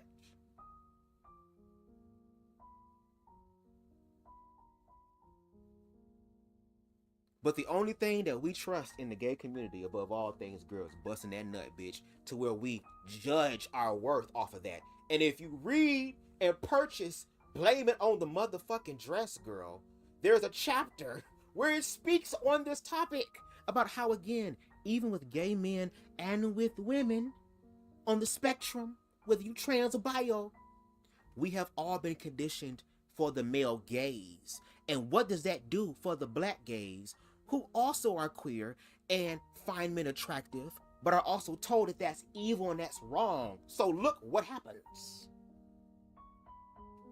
This shit is deep. And if people could apply that level of deepness to like this type of conversation, just like they do to the deepness of a nigga digging off in them, it's in my stomach, oh my God. Ooh, girl, I'm gonna have to call you back. Maybe they would stay afterwards. Maybe they would hug your ass and hold you afterwards and talk to you and tell you how much of a good job you did doing what you did and asking you, are you hungry? Do you need some booty rubs? Like, there are men out there that can do that. But you know what's also crazy? Society has also conditioned us to believe that those individuals are boring. There was a video a while ago where it was this dude talking about how he was with this guy and the guy was doing, his boyfriend, doing everything that needed to be done. Taking care of him, loving on him, honoring him, communicating with him, like really getting into some deep stuff with him. But girl, that was too boring for him. It was just too boring. Girl, I got bored. But then my boyfriend brother was going through some shit too. And so we started trauma bonding about the shit we going through with our niggas. And here it is, I'm fucking my boyfriend brother twice a motherfucking week. Because, you know, cheating builds confidence. Oh! So does standing before a gun builds confidence. So does being rushed to the ER builds confidence. So even if you are a good guy and you doing what needs to be done, if your partner don't love themselves and realize what they have in front of them, girl, they will fuck that up. And then what happens is that when they fuck that up, there is now a new generation of fuck niggas. That's why sex is so important in the queer community. That's why when you find that you're attractive, you get in front of the line. But that means you're the one that's going to be faster and even more intensely affected by the fact that you are just lusted after. Because if you post a picture on Instagram or social media with a shirt on and a classy thing and it gets a little bit of likes, but if you post a picture of you with your shirt off or busting the fuck open in some damn thong bikini, girl, and that's getting all the likes and all the attention, girl, you see where these people are at. Pretty says he sounds depressed. Might want to work on fixing that first. I mean, I don't really know. I mean, he's just venting right now until I have a conversation with him, if that happens, to kind of, you know, gain further clarity. But it can be looking, girl. It could be taken that way. Anyway, let's continue. Don't.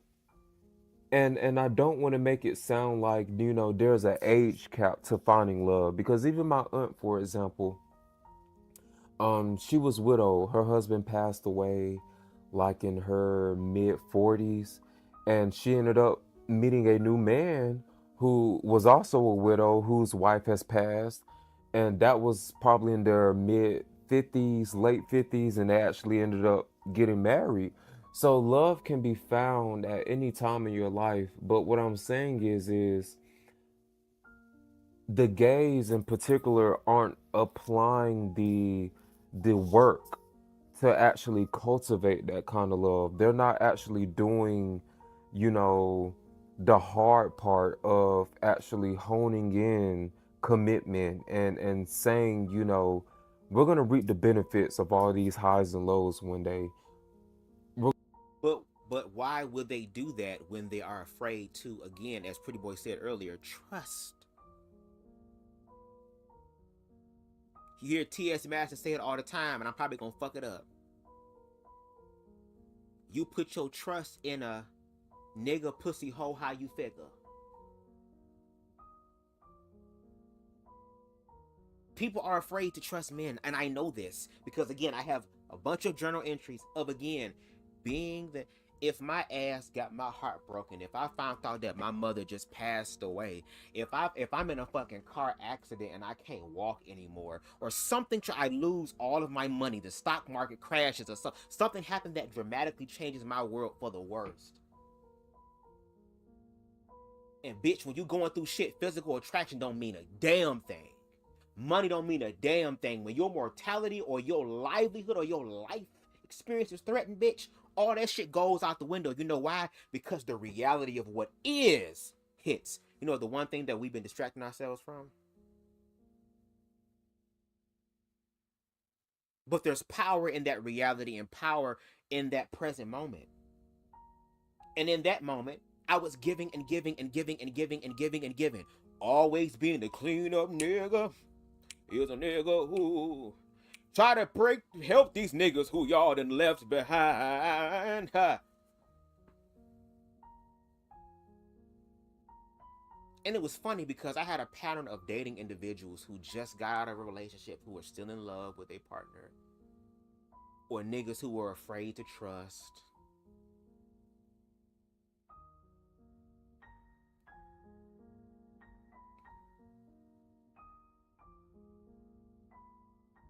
Baby, I ain't gonna read all my journal entries because we'll be here all night. And again, I don't know if I have enough Wi-Fi for that. But there are so many journal entries of me talking about my failed attempts at romance. The only relationship that I've had was when I was fucking 18 years old with my first love that almost lasted 2 years. And that was the only relationship where I really felt like that motherfucker loved me. At least for some of the beginning aspects of it, until some other things started to manifest. And it took me being 28 years old, going through my ego death at that time, to really learn to let go of wanting, desperately needing a relationship.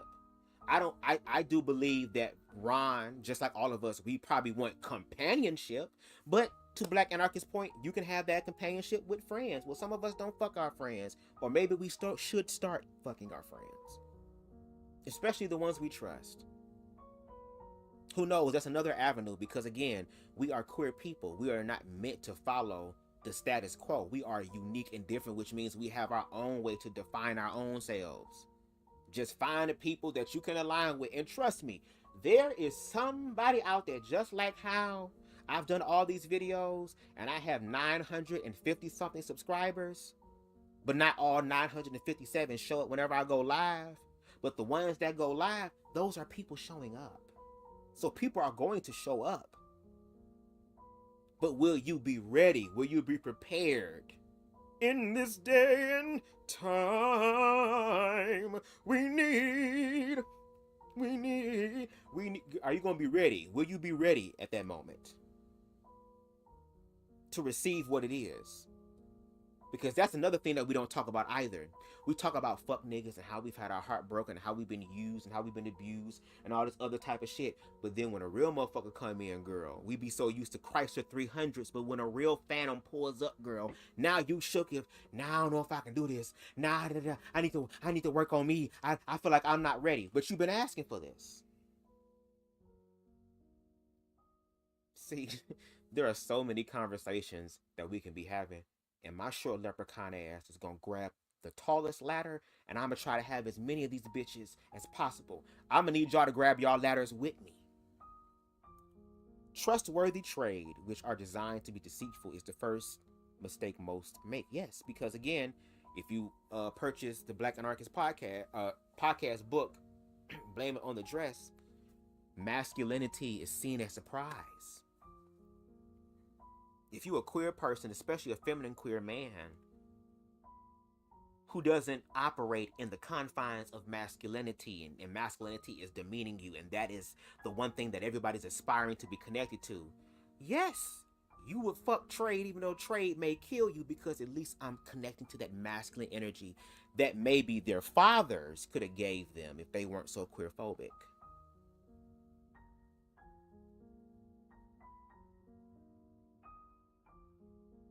Because just like how there's a lot of women out there that have daddy issues, you don't think niggas got daddy issues too? That's why I say, nigga, don't call me your damn daddy. You only got one daddy, and I'm not that. I'm your man. We're going to build this life, and we're going to get married, have kids, and look back and say, you know what? This was way worth sticking it out than now being in my 40s and 50s and just now finding love, quote unquote, trying to do the work. I don't ever want to be like these older gays who get on Facebook or whatever, and in their old age are either single and still horny, or single and just now trying to find somebody to die with. I don't want to die alone. I'm gonna say this one thing before we move forward, because again, I pause. I remember when I used to go to this club called GG's, there was this one dancer. He was also short, light-skinned, high yellow. I don't know if he was Latino or what, boy. Had a nice-ass motherfucking body, bitch. Motherfucking booty for you niggas that bird watch. Nice little package in the front. And baby, whenever his ass would come out and dance, whenever it was his turn, like all the other dancers would come out and do their own little TikTok motherfucking just like, okay, girl, yay, yay, yay, that's so nice, yay, type shit. That nigga would come out there and get all the money, all the money. The front of the stage be filled like a motherfucker, girl. All motherfuckers was laying down, girl, on the ground with motherfucking money in their mouth, shit. He putting his ass all in their face and stuff, all type of stuff, all that. There would be older men there that was like in their 50s and 60s that would be there, that would take their $50 bill and look at the boy and just slide it down his motherfucking pants like this and put it in there. I remember one time when the club was closing, and at that time I was kind of like a club kid a little bit for like a little brief period. Here it is, I'm looking in the dark corner. The nigga over the old white man sitting there with money and shit, and literally has the dancer in the corner and he's sitting there with money like this or whatever, trying to do shit to him, touching on him. And I said to myself, that will never be me. But you know what's crazy? A lot of those men who are older, 40, 50, and 60 years old, finally want to be able to settle down and shit, or trying to even deal with younger people to do some vampire Shang Tsung shit on them. A lot of them were once the young, hot and popping ass, flaming, agate ass niggas, girl, who was hot and pretty and perky at the time, who just got used up.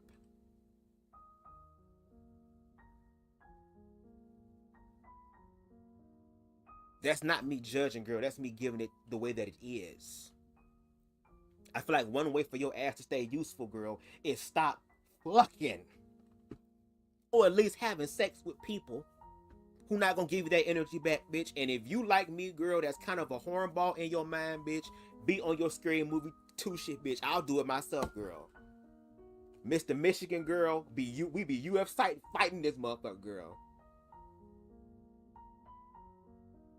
Baby, I be using coconut oil. It be smell like fried chicken in this bitch, girl, when I be getting to the good scenes, the good parts, girl.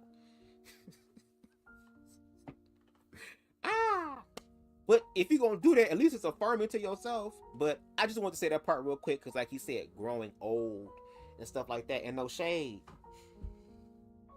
Some of the gays, it might be smart for them to start really being serious about companionship, girl, because unfortunately, just because, I'm not even gonna say because you're gay, girl, because there's really nobody, but just in context to this conversation, it's a lot of gays that's not gonna live a long time, girl. It's some gays that's not gonna be in their 30s.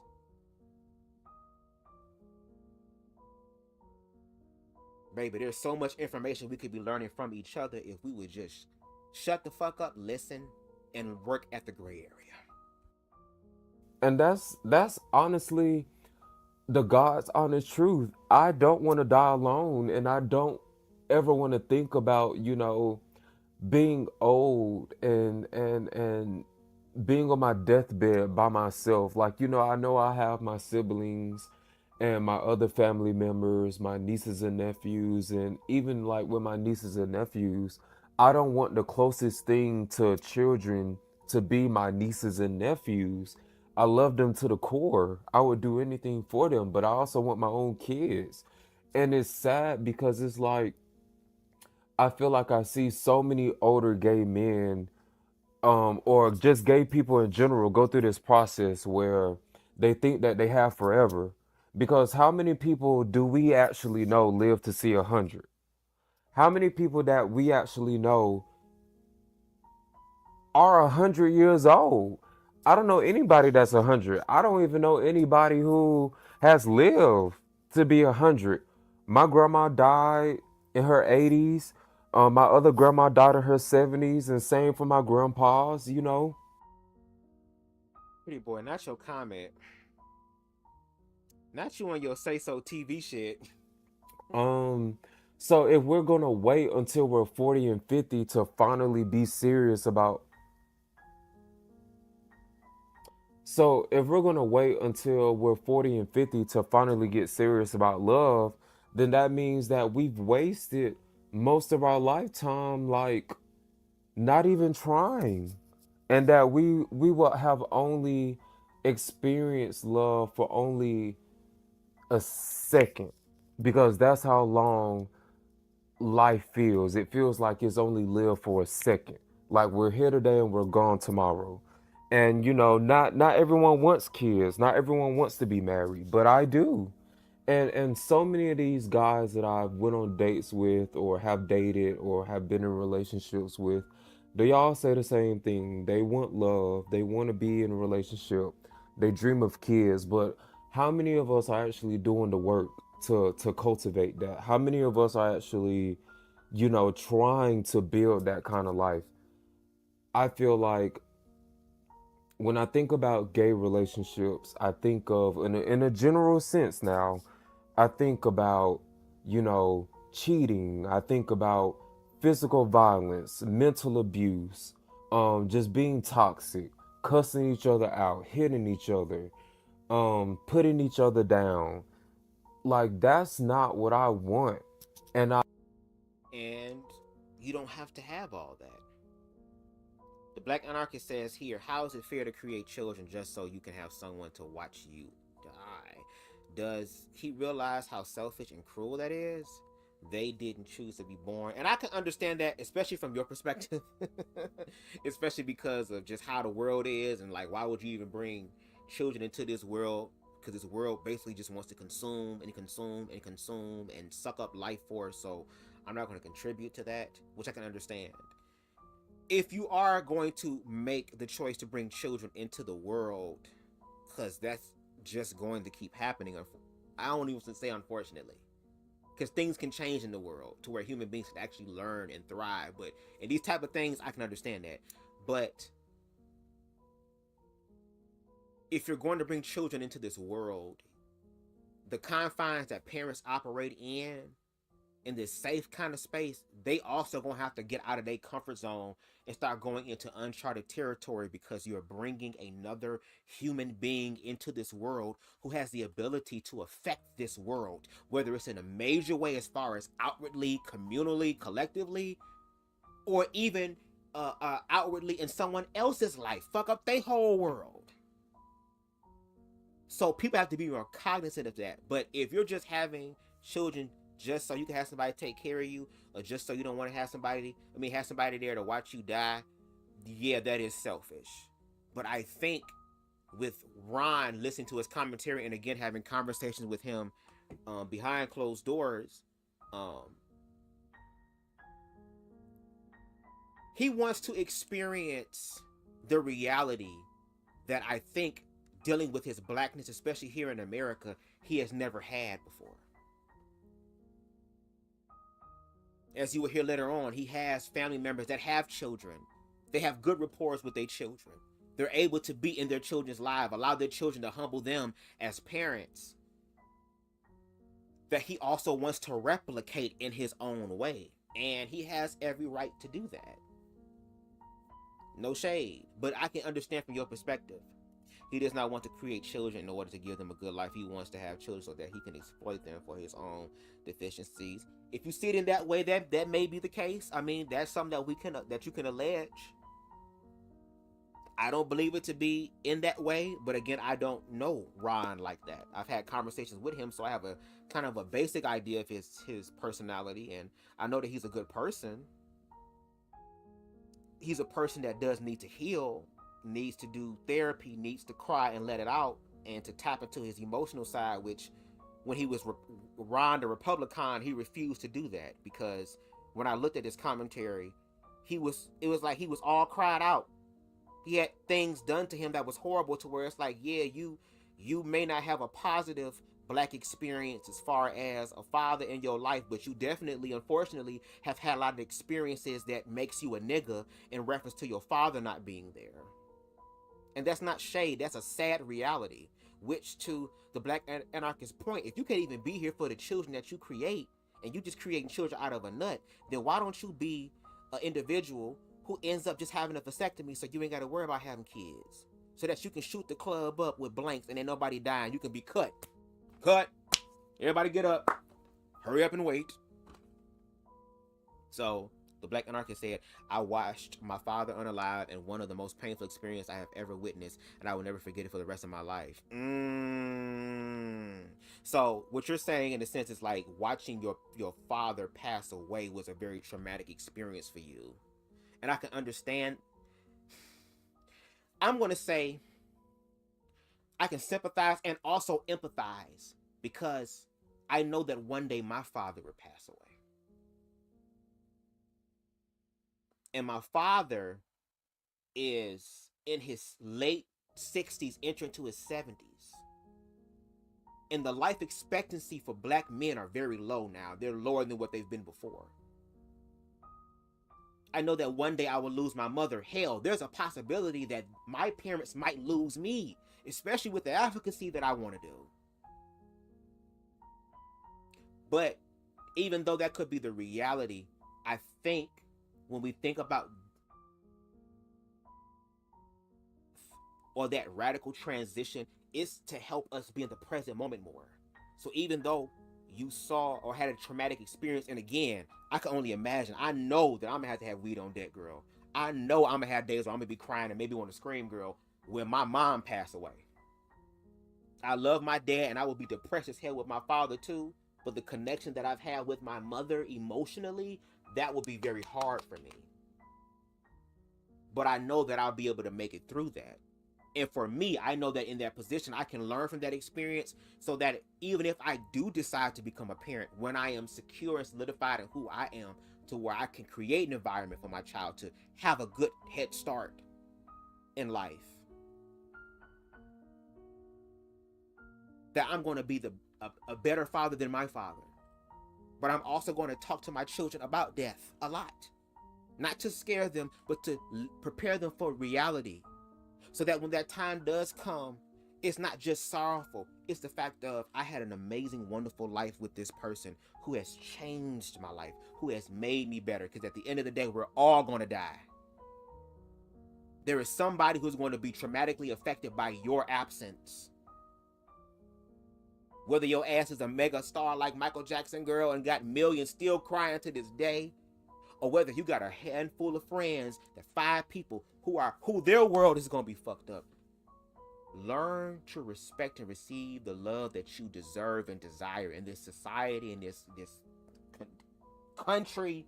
This ideology has indoctrinated us, especially as black people and even black queer people, to deny ourselves, to destroy ourselves, to give and give and give and give and give until there's nothing left. And then when it's time for you to want something for you, to put things in your cup, ain't nothing there.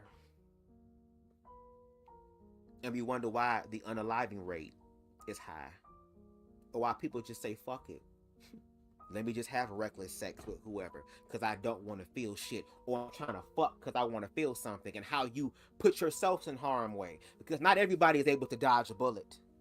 There are some people who gonna get hit. So the Black Anarchist Podcast, your perspective is definitely valid. Definitely valid.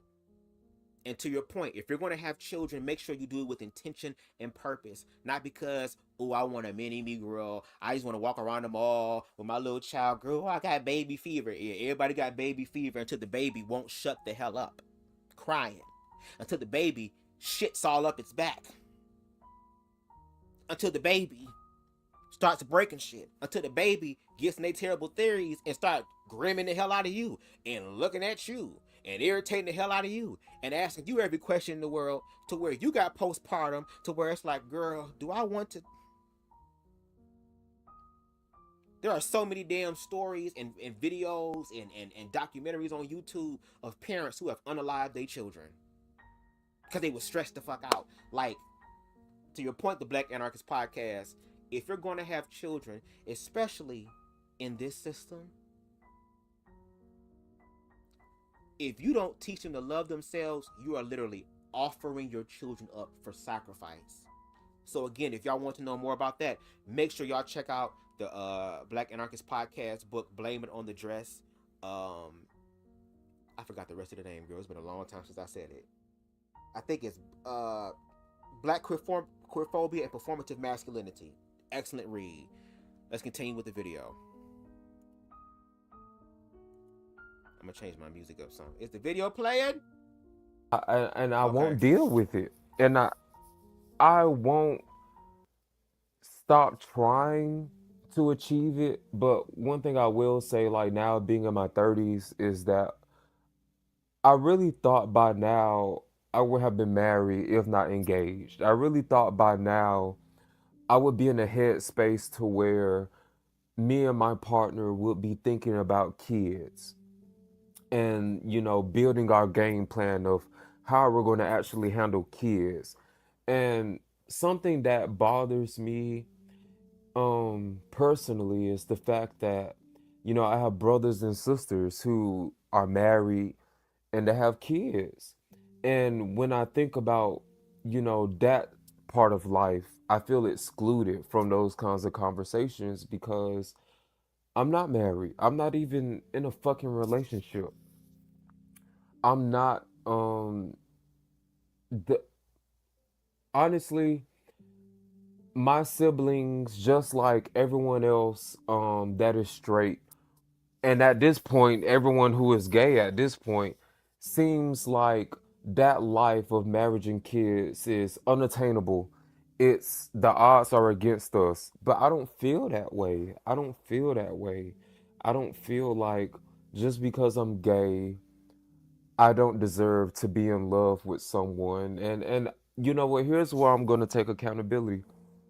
In my 20s, most of my 20s, I was a gold digger, and I'm still a gold digger. Let's just be honest. Once a gold digger, always a gold digger.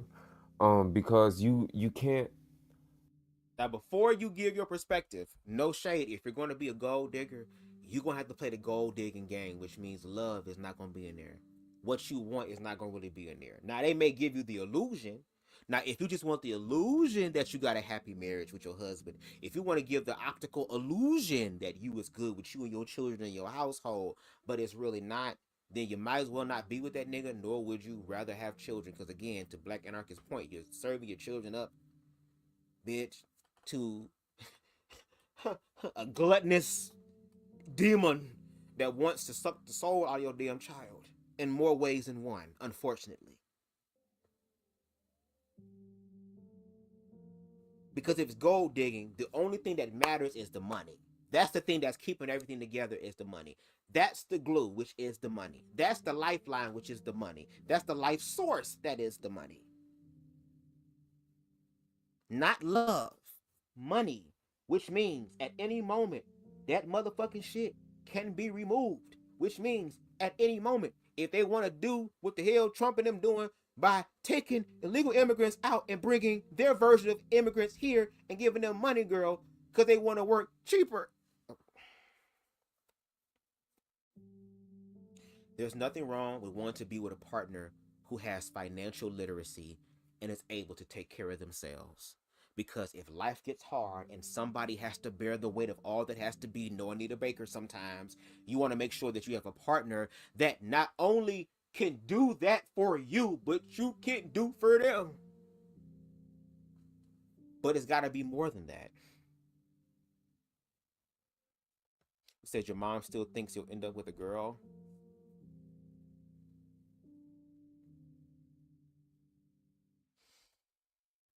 Well, what mom thinks and what is two entirely different things now, isn't it, pretty boy? You can't have a man just pouring his money into you, and then just say you're not a gold digger no more. Hold on, before we go forward.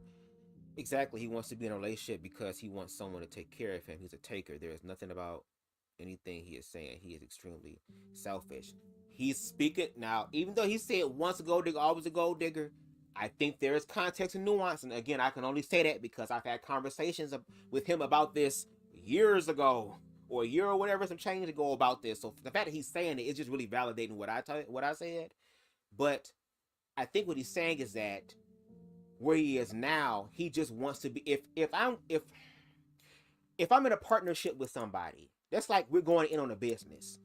What do you bring to the table to make the table stronger? And how do we build upon that table? You need a house. You need basic necessities to live and thrive. Unless you won't struggle love. And sometimes some people might be struggle love. Hell, some people love people so much, girl. I will be in the goddamn subway with you. I will be in the back alleys with the tent near the trash can with you. We could be outside like toothless crackheads with goddamn South Park shorty and shit on the corner, motherfucking woo woo woo. You know, crackheads got that high ass voice. Hey, all that. You could be out there if you want to.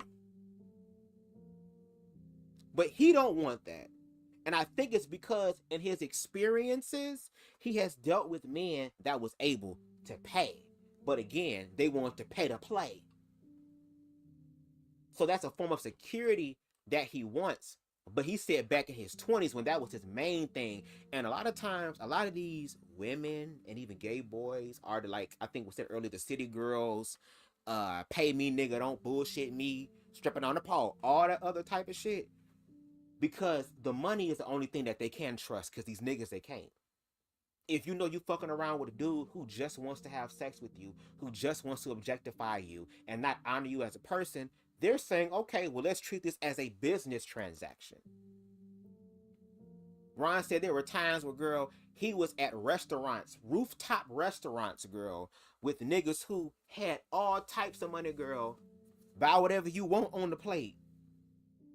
And I hope you get the most expensive thing, because the most expensive thing, girl, I'm removing shit from the stuff, girl. Condom coming off. Girl, I'm shooting the club up twice. It's going to be all type of stipulations. But it would be him and other pretty ass niggas, girl, competing for, again, the male gaze, the masculine supremacy of this man who has all this money. But there's a part of Ron that I know deep down inside that he really wants, but I think he's afraid to really receive that because of his experiences. And he has shared this on his channel. He deleted those videos, but I remember those videos. Something in my spirit, before we had our first debate conversation years ago, something in my spirit said, watch all his videos from the beginning to the end. And it's like watching this transition of him being a soft-spoken, very shy, just very innocent type of person, and going through all this amount of pain, girl, being a viral YouTuber, girl, making buku amount of money on YouTube, bitch, nigga eating Tide Pods. He was the viral one that was eating Tide Pods, girl, about to set his hair on fire, wearing makeup and shit, putting fire in his ears, all type of crazy shit he was doing, becoming viral, was going to school, I think, to be a dentist or something. But again, financial shit happened to where he couldn't go to school, had to give that up. But he had the ability to go to school for free, because his father, I believe, is a vet. And his father was also on his deathbed. And he asked his father, well, can you sign so I can at least finish college, because I want to graduate? They say, go to school, go to college, graduate, and get a good job, and you will be set. He's following the path of the American dream. His father told him yes. He drove for I don't know how many hours to go see his father on his deathbed, just for his father to turn around and tell him no. And you expect niggas to treat and respect niggas, especially when the person who gave you life is doing fuck nigga shit to you? So yes, a lot of these niggas gonna want the money, and gonna want the body, and gonna want all this shit, because the real shit that they wanted, they didn't get from their parents. Horrible. And going back to my original question, what does he have to offer? If I talk to him, if he's watching and I get a call tonight or later on this weekend, girl, because I sent him a message, you know what I'm saying, I will ask him, what does he have to offer? Because that was kind of one of the questions that I had the entire time I was listening to this video the first few times. What do you have to offer? What do you have that is so great and so amazing? It's so amazing. What made it so amazing for this man to see you as a catch? And please don't say it's your physicality. Because again, Ron is attractive, at least to me. He attractive. Even though he ain't really got no booty, but that's okay as long as you got something there. Because little booties do matter. Especially if it's arched a certain type of way, put your leg up a certain type of way and make that muscle pop out, girl. There's all type of ways to make it work.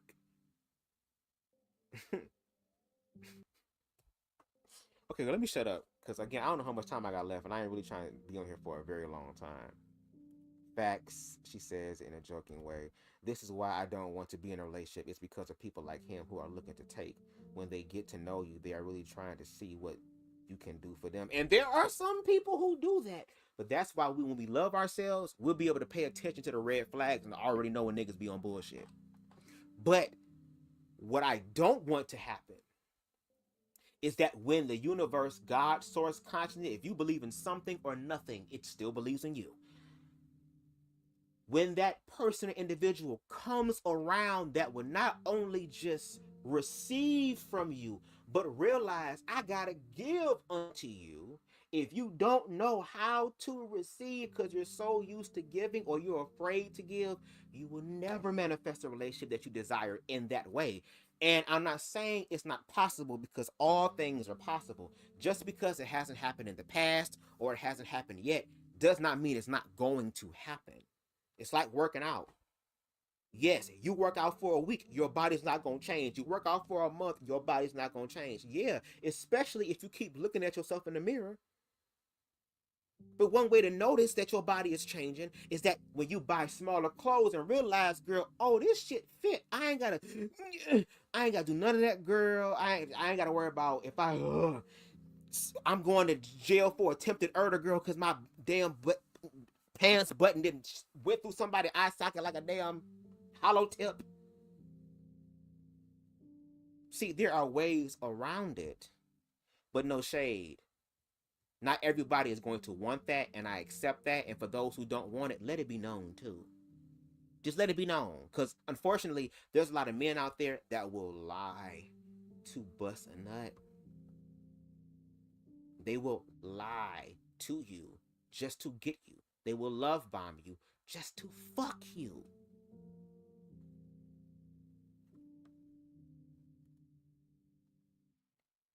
There's many people still looking for genuine relationships. He described as transactional relationships. And again, let's not forget, he said in his early 20s, even though there's still a little bit of gold digging residue, as the ex-gays say, residue, girl. He's not that way anymore because now he's starting to become softer. He's been hurt so much that you gotta build up a guard. But because he's human and he has a good heart, that wall's not gonna be up for long. And all he needs is just the right individual to help him to tear down the walls so that they can love on the other walls on the inside, girl. Because if you love somebody on the inside, you gotta love them on the outside, like a Twix, girl. Left, right, and in between. But one thing I will say is like last year, for example, just speaking from experience, last year, for example, I was able to really experience true love, and Now listen to this part, because what Black Anarchist is saying and what Pretty Boy said as far as genuine relationships, listen to this story about how he says that he was able to manifest or allow himself or the universe allow him to experience what real love is. And take a listen to this. it happened naturally, and it happened so beautifully, and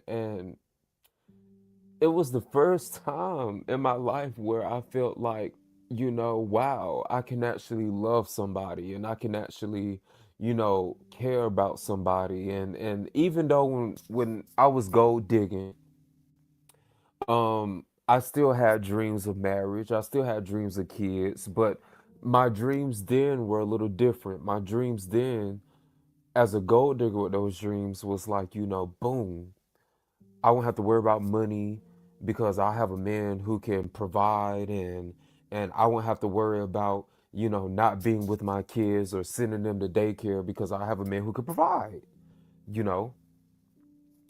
Once I got to experience love, there was a slight shift in my brain where it was like, wow, so I can really be married The and be power of in love. love with the person that I'm with. I can actually have kids and like be in love with my entire family, and not just be like, oh, I use my man and I just love my kids. And when my man passes away, I have my kids. One last year I ended up dating someone who, whether he knows it or not, but I've learned this for myself. It was truly like a growth for me. It was like a stepping stone in my life because, again, I intertwined money in relationships to the core, to the point where I counted myself out of love. And I remember even giving like dating advice about, sugar daddies and all of this shit and gold digging, which I Girl, before your ass gave your life to the white Republican Christ, until the post nut clarity hit for him too. still believe in. No shade. If I meet a man who wants to provide, hey, I'll take it. But I'm a little more open minded now about love because I got to experience it. And even though me and him didn't work out, I'll never forget how beautiful it felt to. No shade. And this is not me being messy. But this is just a clarifying question. Because again, I'm glad. That's why I'm doing this commentary in this way, because there will be other people who will be like, read him. He voted for Trump. Again, a lot of ignorant people, and I don't mean ignorant in a negative way, because I have respect for Ron, especially being able to talk to him behind the scenes. But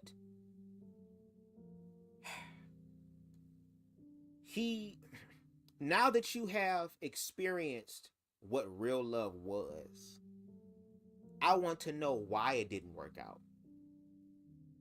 Whose end was it on? Was it on his end or your end? Because I also would have believed that if you would have manifested somebody who is completely contradictory to everything that you experienced. In the words of a Mel LaRoe, swift as a wind song, you sang the music of an honest bird. I waited for some contradiction. Truth was ringing in your every word.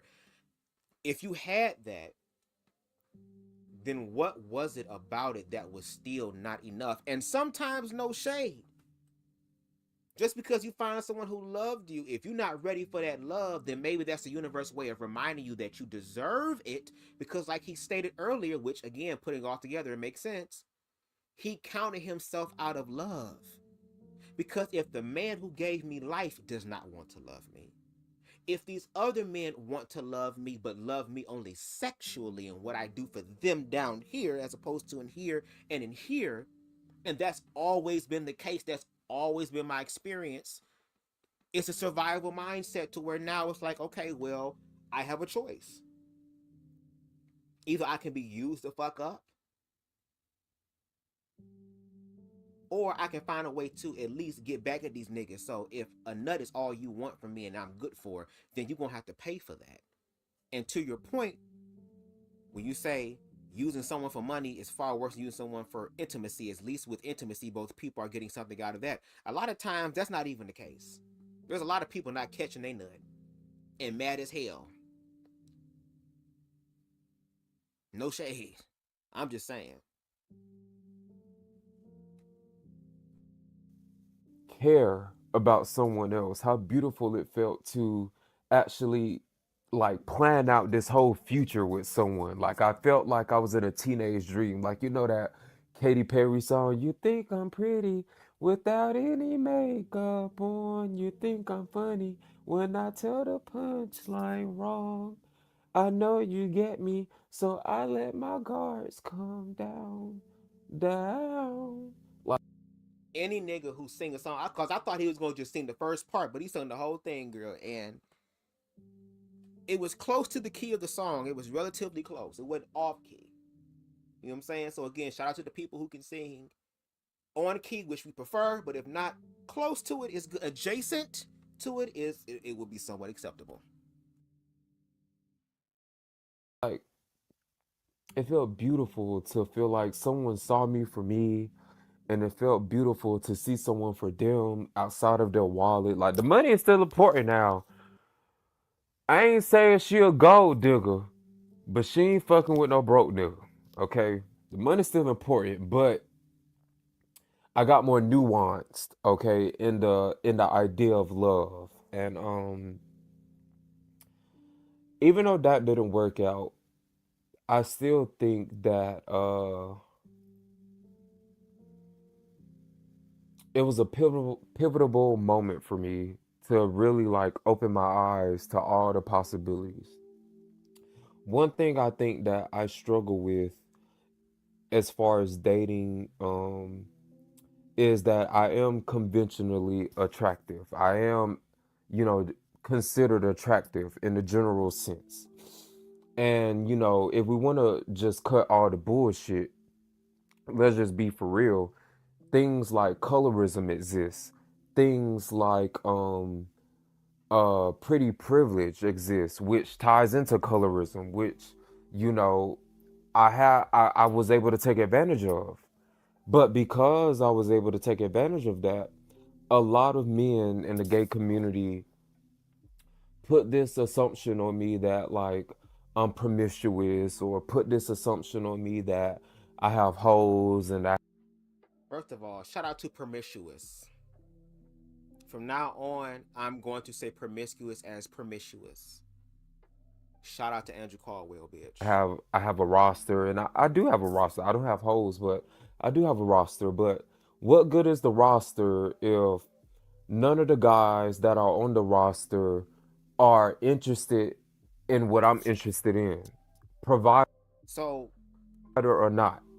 so, and again, I think that's something that I think gay men do.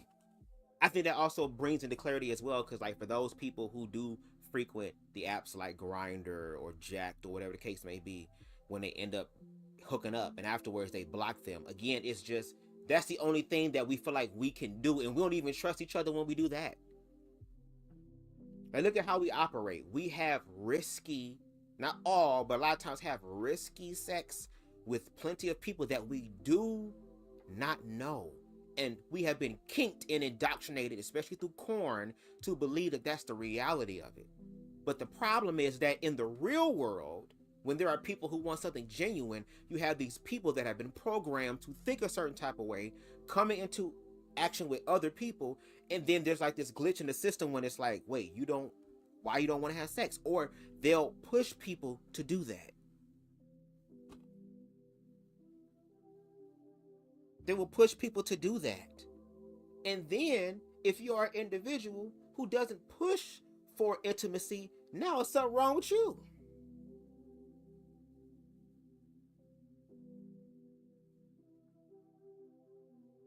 So it's this pattern that we've been falling into, and there are people who are awakening. And no shade to his point, it's sad, but this is the reality we're in right now until we change it.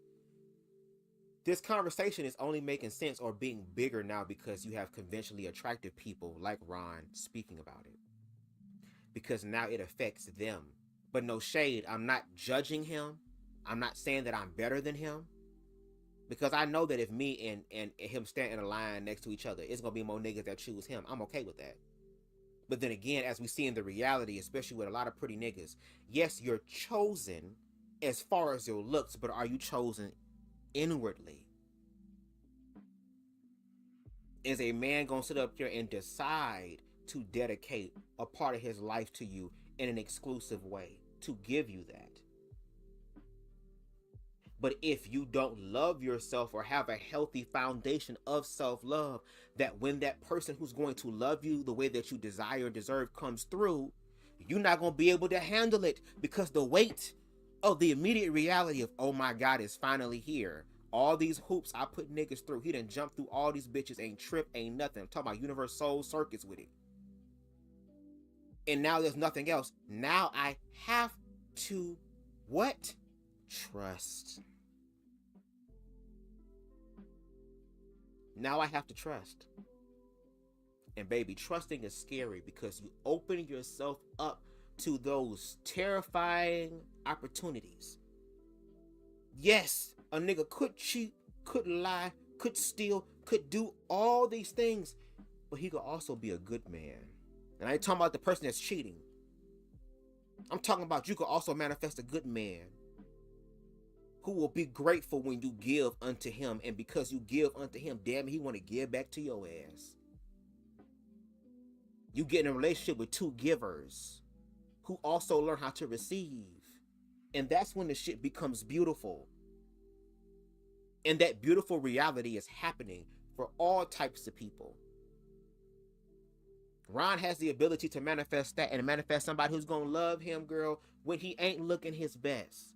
If his ass end up being depressed and gain 40 pounds, bitch, he's still gonna fuck you like he did the first time he met you. Because it's something about your energy, your character, your personality, which really matters when everything else fades. Because as we see, there's a bunch of fine motherfuckers who are gone every day. A bunch of fine motherfuckers who are no longer conventionally attractive anymore.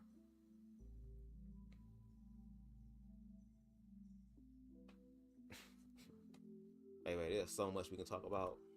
If I have all these guys who think that, they have a whole lifetime to find love, then what good is that for me? That's not really much of a roster, huh? Um, Well, maybe they say the lifetime to find love because, to your point, you thought that you would have been married at 30. And no shit, I thought that I would have been. And to be honest, if I was heterosexual, I probably would have been married and had children by now. I probably would have been if I was genuinely heterosexual in another alternate dimension, girl. Because I love niggas. But if I was, I definitely would have had children. I definitely would have been married. But for those people who says that I have a lifetime to figure it out, it doesn't mean, oh, I'm 80 and now I'm going to finally settle down. It's the fact of, I'm going to continue to love myself and work on myself and do the things that I love and I desire, because at the end of the day, my nigga gonna leave me regardless, whether it's by choice or I won't do this no more, or by or involuntarily, girl, where you wake up and he no longer there.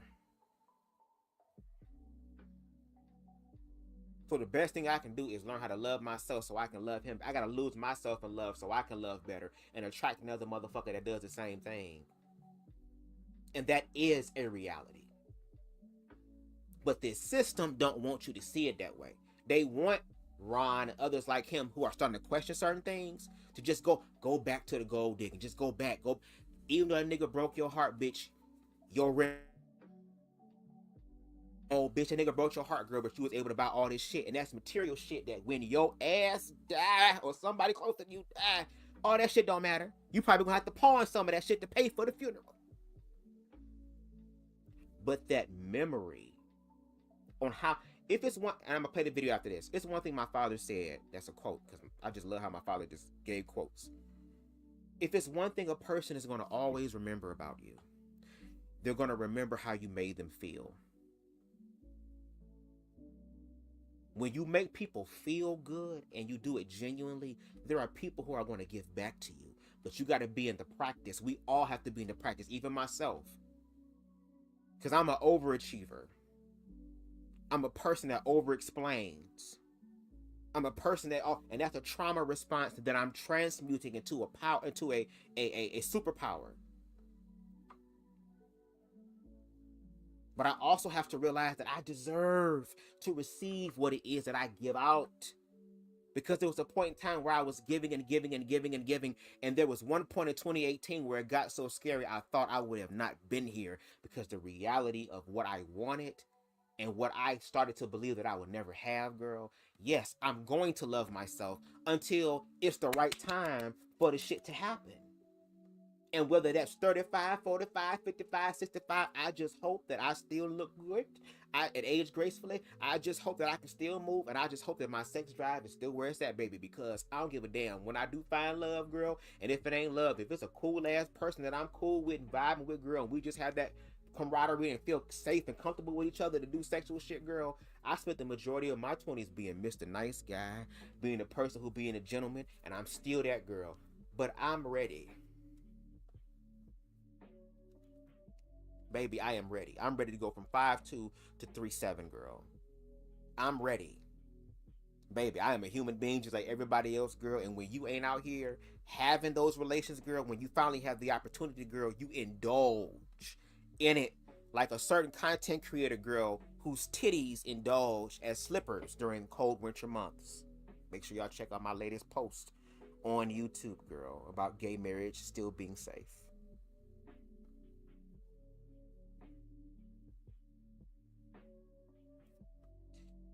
He doesn't want intimacy. He wants people to become attached to him so they will spend their money on him. I guarantee that his profile says that he is looking for guys who are generous. That's your perspective, Black Anarchist Podcast. And like, again, maybe if I never would have had those conversations with Ron, then I could see your point in a stronger way. And there are certain things that you're hearing, because I'm not saying what you're saying is not valid or whatever, because he did say he still has some gold digging tendencies, or low-key wanted to have a very comfortable life. Like, no shade. Once my shit popped the fuck off, whoever my partner is, they ain't got about worry about working a 9 to 5 either. You gonna be working on your business shit. You gonna be working on things that your ass want in life. As far as being able to also make your own money, girl, and do all that type of shit, that's cool. You ain't gonna have to want from nothing. Especially if I got it like that. And I think he wants that as well. And there are some people who are kept men, just like how there are women that bring home the bacon, and there are fathers that are stay-at-home dads. Again, if it works, let it work. But to your point, you don't want that for you, and no shade. I don't want anybody who wants me for my money or for my looks. I want someone who loves me for who I am. My looks and my money is just the complimentary part. It's just the icing on top of the cake. It's just the tie and the watch and the accessories that enhances the suit. He needs to go create his own comfortable life and then work on finding genuine love. And he's doing that. He's doing that. This nigga almost had 100,000 subscribers. He lost some when he was doing the Republican shit. And one thing about Ron knows how to make shit shake. That's why I said before he removed all his other videos, he know how to go viral. He know how to do things. He just got to find it genuinely. And I think the more that he continues to heal, the more that he continues to be open and honest and transmuting his life and documenting that for others to see. And I love the commentary, which is why I'm giving this commentary. I feel like the life that he wants, the comfortable life, will come, and then he will attract someone who will be able to complement that. But we're single now. All of it, for those of us who are single, we're single. There's nothing wrong with us. Again, look at the marriage rate. These hoes ain't loyal, bitch, even with a ring. Niggas cheat all the damn time in relationships. You want to make sure a motherfucker gonna be with your ass for who you are. Because niggas have broken up for less. But I do believe Ron is growing. And I think we need to start giving people who want to grow the opportunity to grow. Because we all don't know everything. But again, I told y'all to share your perspectives, and that's what I want. Because again, my way of thinking is not the only way. It's my channel, and what I talk about, I'm going to highlight and express. But I love the way that people think in the chat and those who follow me, because again, I'm learning too. Iron sharpen iron. I done learned a lot of shit from the Black Anarchists. Again, make sure y'all buy Blame It on the Dress. Learned so much from that. I still got to release the other 4 videos, which I'm probably going to release throughout these next freaking years, girl, as we go and manifest Gilead. Okay? It's about to be the Handmaid's Tale in this bitch. Let's continue, y'all. We halfway through the video. This is going to be a long video, Lord. Hope I get everything Just out. because I'm gay, I never believed that like I should be counted out of the, and I say normal sparingly because nobody is normal. There's no such thing as normal. We're all different, and we all have our own unique experience: gay, straight, lesbian, bisexual, asexual, whatever, Christian, Muslim, atheist. There is no normal, okay? Um, but because of that, and because I get to write my own rules to my own life, I decided a long time ago, and I'm still standing firm, 10 toes down on it, that just because I'm gay, I don't have to count myself out of, marriage and having kids, and I dream of like, my wedding, and I dream of like waking up and waking up at 5 6 in the morning to get my kids ready for school, to see my husband get ready for work. I do plan to work, not in the sense of like everybody else, but entrepreneurship, um and that's the thing, like even with like this whole gold digging thing, people think that gold diggers don't want to work. We just want to stay at home. We want to work. We just want to work easy. We want to have our own business. We want to create our own financial freedom for our kids, leave a legacy for our kids. So yeah, I dream of waking up and having kids. And it's crazy because I see like, my siblings do this. I see my siblings do it.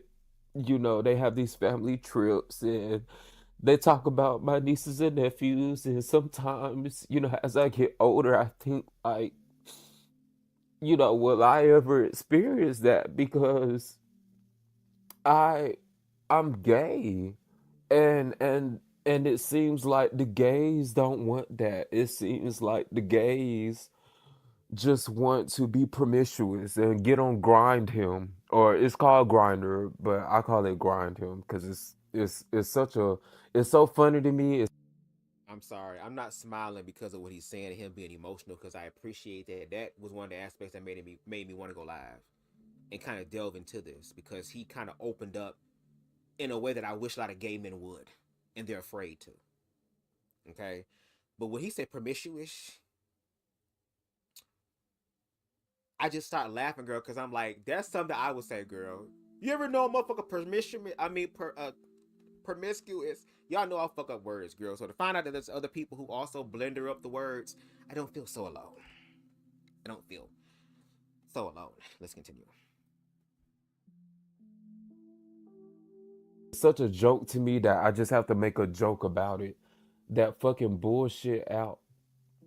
But these gays would rather just have these popcorn relationships where, yeah, it's exciting for those 2 3 minutes that it's in a microwave, or translation, it's exciting during that honeymoon phase, and then it starts to get toxic, and then it's cheating and infidelity and putting each other down, and I don't want that. I don't want that, and I would never deal with that from a man or from anybody at that. But like I see, my siblings just raise my nieces and nephews, and be married and have these conversations about childcare and all of these things, and I feel like they look at me like, we feel a little sorry for you, because it's like, because you're gay, you're automatically excluded from this kind of life. And it's like, I'm not excluded from this kind of life. I want to be included, but I can't do it by myself. I can't marry myself. I don't dream of being a single parent. I could adopt my own child, but I don't dream of that. I've always dreamed of having the nuclear household. And if we want to call it me just trying to replicate the heteronormative idea, then so be it.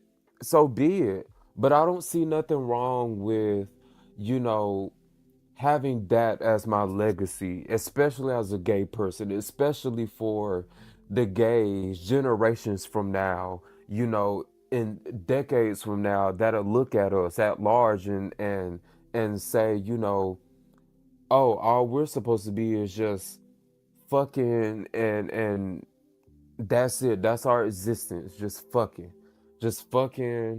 and living our best life. And to a lot of people, gay or straight, that's their best life. I'm not against that. It's just not what I want.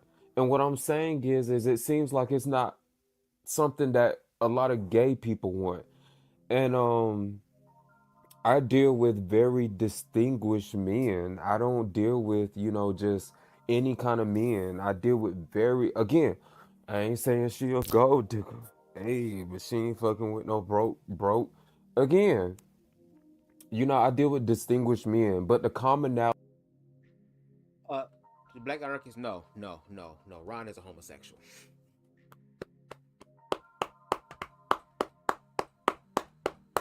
And I think about him at that. Ikorobo Shande, he's a homosexual, girl. Yes, yes, yes. Just like someone said, they want to lay, can't even talk. They want to claim dominion over their whole or something like that, girl. Somewhat of the same, girl. It's the same thing. Ron is gay. He is gay. Okay. Now he does love money, and he has grifted.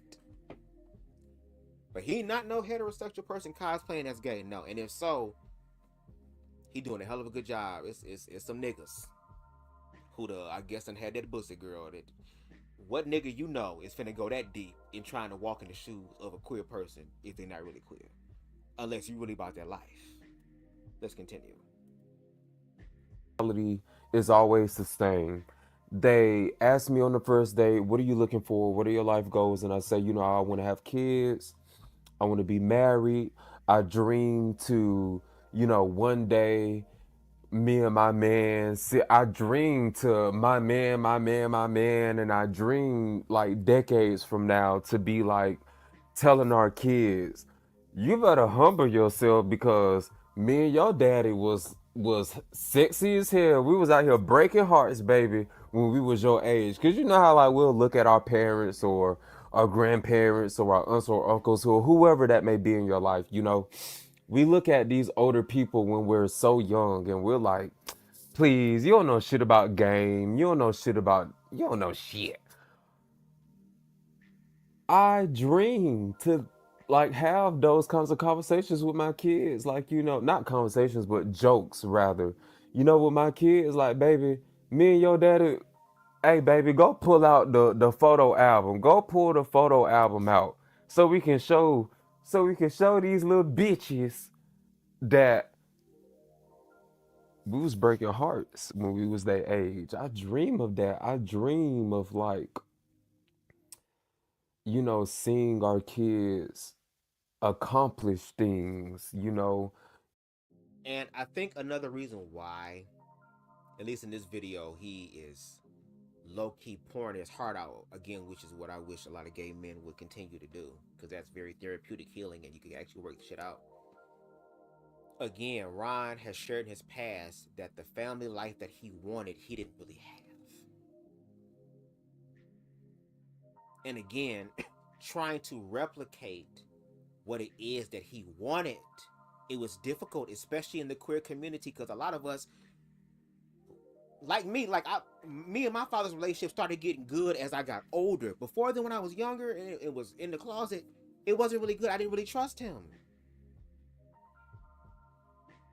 Ron didn't have the ability to have a good relationship with his father. And Ron is not the only queer person who does not have a good relationship with their father. And that affects the dating aspect. Because if I don't know what a good man is, because a good man is afraid of and too fucking scared and really pussy to love their fucking children, bitch, and show us what a real man does. And you wonder why your son is fucking around with fuck niggas, just like his father. Do you see how this works? Do y'all see how this works? Pretty Boy says, does a lot of gay people want kids? I mean, do a lot of gays want kids? I've never even asked if that's an opinion. There are some who do. I'm on the fence now because Trump is president, and if we go into Gilead, girl, I refuse to get these hoes kids, bitch. I would, girl, these kids will be on my niggas' back before I ever bring them in this reality. If y'all just gonna siphon their damn life and unallow their parents. But if our reality gets better to where we could actually be able to be human beings in this bitch, of course, and we in a better place, I would love to be able to bring children in because I know what a good man is because my father's a good man. And I'm grateful to have the father that I have because my father, like a lot of these niggas, and unlike a lot of these niggas, he was lost, but now is found, blind, but now he see, because again, he was able to love his son. Regardless of his son's experiences, especially if his son's experiences is not objectively harming me or anyone else. A lot of black men are going to be afraid to do that because they don't want to look like bitches in front of other men. Y'all concerned about other niggas as opposed to your creation. So shout out to the fathers who do the right thing. But just because Ron did not have that experience, the desire in him to want to replicate that, he has every right to. And Ron, you have the power within you to manifest that. But the time that you are single is a time for you to prepare for that, but not just for that. Again, you are very talented. You are very creative. Continue to explore your creative endeavors. Yes, we live in a world, unfortunately, where pretty privilege does exist. It seems like it's not going anywhere until all the pretty hoes decide to tear this shit down. So use that to your advantage sometimes. Since some of these hoes gonna play on your top bitch, play on theirs, because again, do unto others as you would have them to do. But also have discernment so that when that stuff is happening, you know who's for real and who's not. Because a lot of people are going to be able to use what they got as far as their attractiveness to play that shit on you too. Because attractive niggas also like other attractive niggas. And as we see, when you support channels like J Inclusive who talk about the aftermath of these attractive niggas fucking each other up, beating each other up, being abusive, being drug-induced rages, alcohol-fueled rages, passing all type of STIs and STDs to each other, fucking on each other, man, and shit like that. But again, these are the same people who are afraid to trust men and believe that it's possible. And you have people like Ron who still have the faith. And some people will look at Ron and others and be like, well, y'all stupid and y'all foolish. No, bitch. You can be foolish if you want to because that's your reality. But there are people who are living the reality that y'all say is not possible every day. You just got to continue to think outside the box. And when you love yourself, you think outside the box. So Ron, keep doing what you're doing. You're going to be able to manifest those experiences. The question is, bitch, is you ready for them? Just make sure you hold up your end of the bargain with the universe when you get what you want. I played like I'm getting him knocked up, but that was a kink tip. No shade. If you a top and you ain't fucking your nigga like you trying to impregnate him, girl, you're not doing it right. And call that a kink tip, thinking that you can get a male pregnant girl. I'm a leprechaun. There might be some crazy shit that will pop off of me, girl, to where it's like, girl, we got to burn this hoe to the stake because this bitch is not even from God, girl. What type of demonic manifestation is this? Get their diploma, get their college degree, or become entrepreneurs and then start their own family.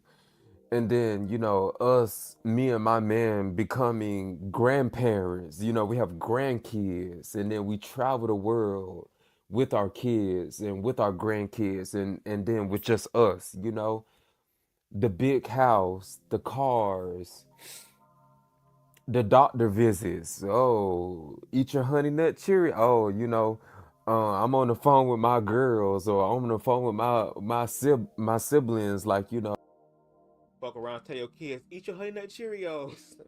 My ass walk past my nigga, whatever. Yeah, you gonna make sure to eat yours too. What you mean? It's a bowl in the room. He got a bowl in the room. Don't eat y'all cereal. Worry about y'all shit. Let me go handle this other one over here. Cause there's a new type of Cheerios. Place it in your breakfast bowl. It's a honey of an oat. It's honey nut oh, my baby, Cheerios. you It's know, the they sunniest said his taste of honey. cholesterol up, so Some kind of now I gotta honey. switch to this salt-free diet. Like, you know, his blood pressure, whatever, whatever. Like, I dream of that. I don't dream of being 40 and 50 and 60 and just now trying to be serious about finding love. I don't dream of being toxic, and I don't think nobody dreams of being toxic, but at least in a gay dating culture, that seems to be the standard. It seems to be the standard to fucking just fuck, cheat. 6 months to a year later, 2 years tops maybe, we break up. Start the process all over again. I don't dream that for myself. I don't want that for myself. And you know, if if by chance, just being real, if by chance like I don't get that life, but I'm gonna get it because I believe in it, and because I believe in it, I know there has to be another man that believes in it too, and I know like there are good men out here. I know it. I believe it at least. I maybe don't know it, but I believe it at least. And if that's the case, make sure you prepare yourself so that when that good man comes, that good man also gets a good man.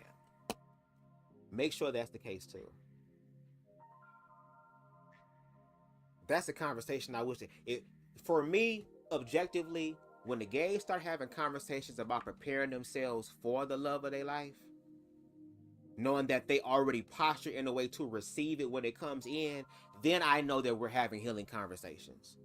First of all, you'll realize that you are all that you need. You complete yourself. Nobody completes you.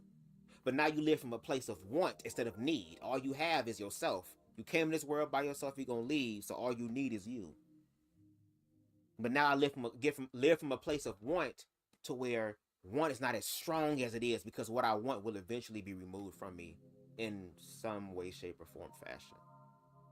The question is, can I appreciate it while it's in my life? And if I'm really healed, will it appreciate my ass while I'm here?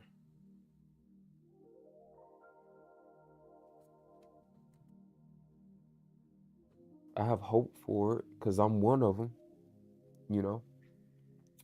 Um, because I have that hope and that belief, like, I'm still do what I got to do. I'm still going these dates, and I'm still try to hone in that idea and create that life, that legacy that I want for myself. I don't want my legacy to be I never got married. I don't want my legacy to be the stereotypical gay. If it's stereotypical to get married and have kids as a straight person, then it must be stereotypical to not get married and have kids as a gay person. Or at least the odds are already highly against us, you know. I don't want that. I want to break the rules and I want to create new ideas and new visuals for the generations to come after me to say, he did it, or not even he, because it takes two. So me and my husband, they did it. I want people to look at us and say they did it, because now that I think about it, I've only seen in real life like one married gay couple with a child. And maybe it's just because I'm in Alabama, but it shouldn't matter where I'm at. Because there are plenty of gays in Alabama, hundreds of gay people in Alabama. No shade. We gotta be a little bit accountable here. No shade.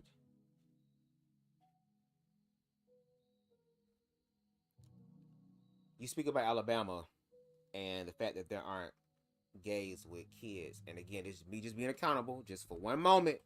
Because again, I'm giving Ron praise. I'm finding a great area, but we also got to be accountable here. Well, maybe one reason is because you did use your platform to support MAGA and the Republican Party, who a lot of gays thought that it was just the trans people they were after, and come to find out it's the whole fucking acronym, the whole community. So yes, it's going to be even more extremely difficult, especially if people don't know how to love themselves, to find queer parents and queer families, at least those who are going to be open about it. So even though you did contribute to the process of this being even harder, there is still redemption. Just like it was redemption for Aunt Lydia in the last season of The Handmaid's Tale, girl. And even though people was mad at her and talking about it should have took her ass out, I was one of those people. I was ready for Aunt Lydia, lesbian, Miss Trunchable sister looking ass. I was ready for her to go. But when she was getting ready to be noosed up, along with June and the rest of the damn handmaids, girl, when they was doing that shit, and she sat up there and said, "Deliver my girls from these wicked men," which means she put her life on the line. I said, okay, that's redemption. Because when you get ready to be unalive with your girls, I have to redeem you in that moment. Just like how Christ accepted that one dude, that other thief on the cross, as they were unaliving in real time, according to the narrative. So I'm with that. I'm with that. I'm with the redemption part. So he does have a chance to redeem himself. But now when you redeem yourself, continue to do what you've been doing, which is working on yourself. Because if you don't know what it is that you really want, or can't even not just believe, but be willing to do your part to be able to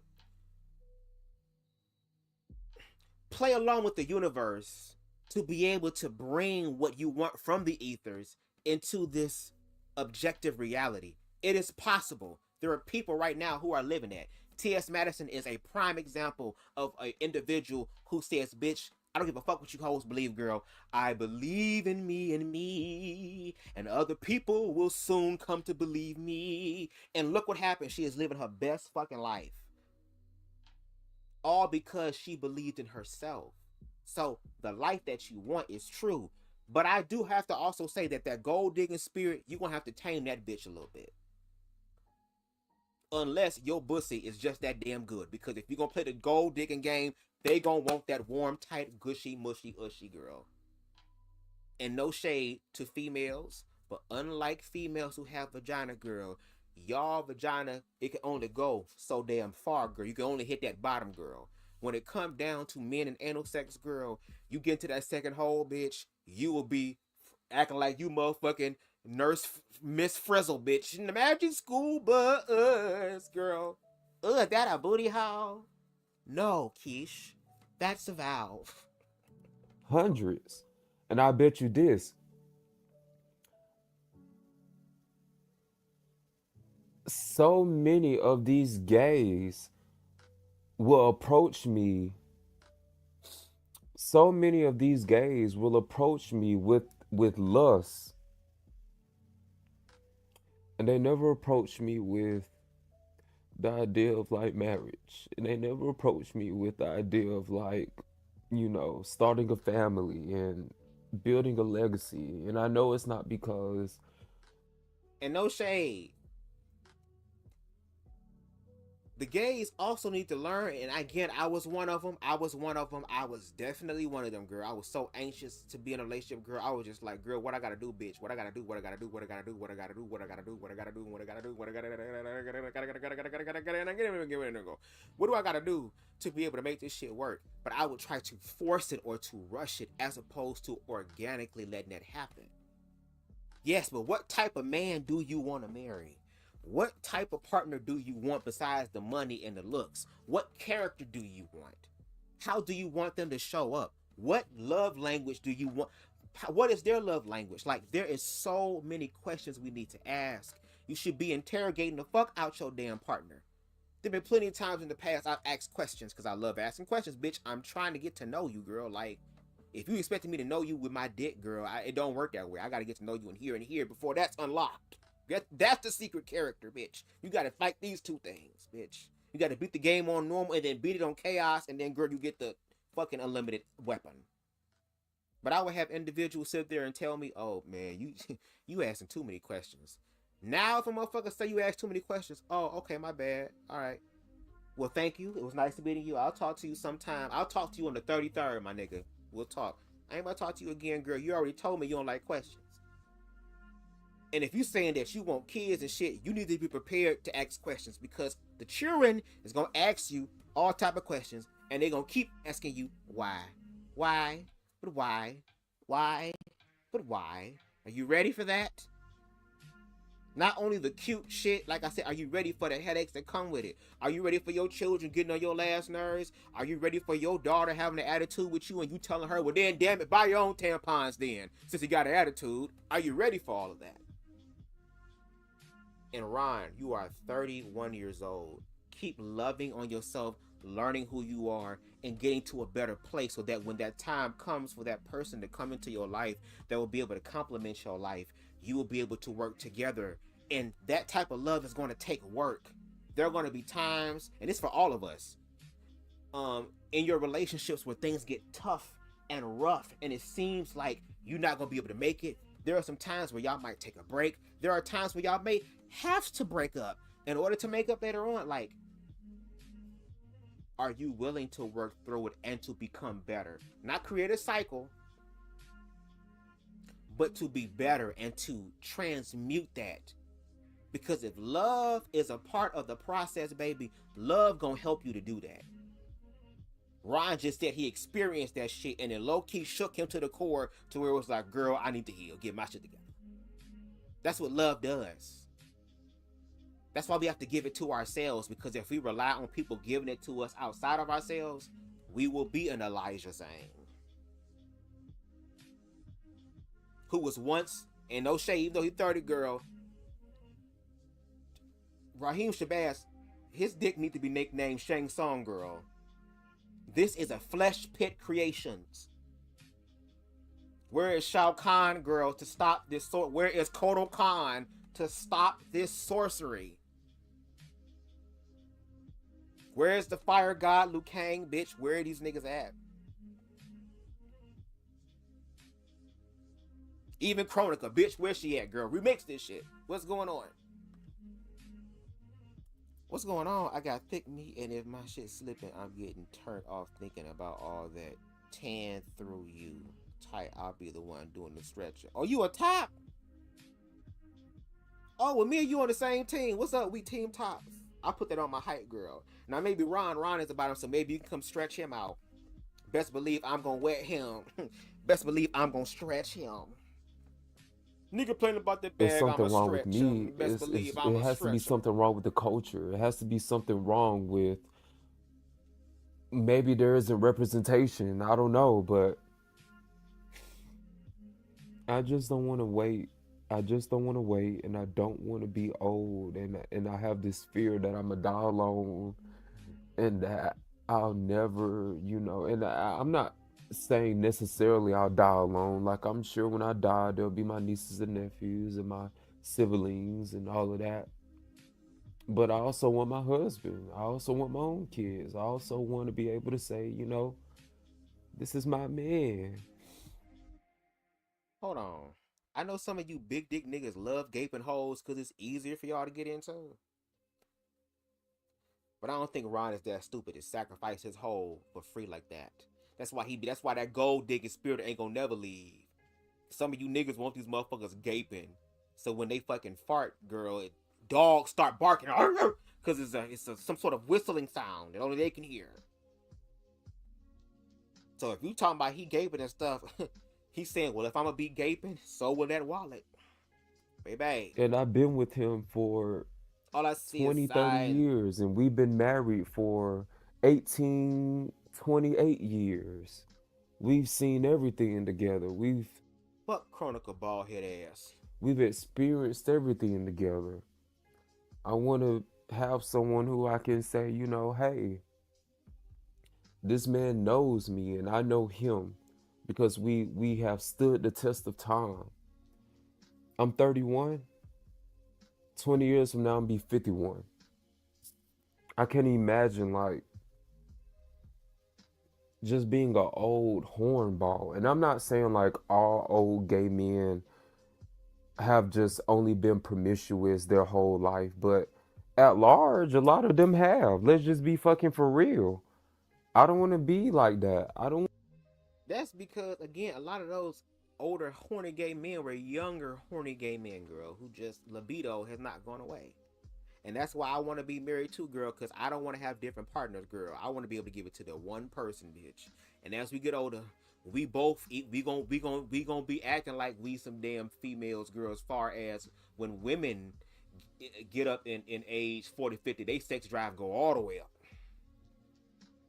So I hope me and my nigga had that same spirit, girl. Cause like I said, I'm making up for my 20s, bitch. I'm going from 5'2" to 4'8". I promise you I will, girl. And I won't be hunched over. I'll be standing up straight tall. Hi. I'm gonna need a booster seat afterwards. I don't. And then let's also be for real And I'm just about playing with you, this. pretty boy. I'm just playing with you. Just By the joshing. time that we're 40 and I 50 like and it tight and pink 60, too. Or brown, we're not whatever. going to be in our prime, at least not in the sense of looks and attractiveness. Like, I'm pretty sure when Well, you gonna want pink because you deal with white boys. I'm I'm 50 and just playing, 60, just I'll playing. look amazing for my age group. But we're not going to be able to compete with these 20-year-olds and these 30-year-olds. We're not going to be able to compete with that. And we shouldn't have to compete because the culture needs to be shifted to where we can come together.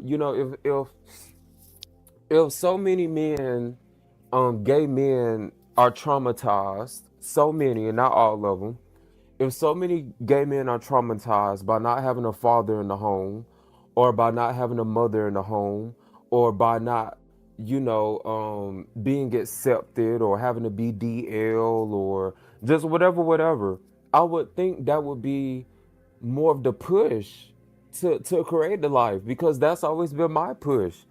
I didn't have my father. If anything, my father gave me the biggest fuck you in my lifetime. The biggest fuck you in my lifetime. And one of the biggest motivations for me to build this life that I want is because I want to be able to have love and create support and create a family bond and you know turn my life around and experience, and not only experience but give the love that I never had, not only just from my father but just from this world. Because even though, like, yeah, we're in a time now where LGBTQIA etc plus community is most accepted than any time in the world in history, at the same time, No, not accepted. Maybe the most tolerated, because if we were truly accepted, there wouldn't be no problems, wouldn't be no issues. Tolerated, yes, but of course with this Trump administration, that's different. Now, shout out to you, Republicans.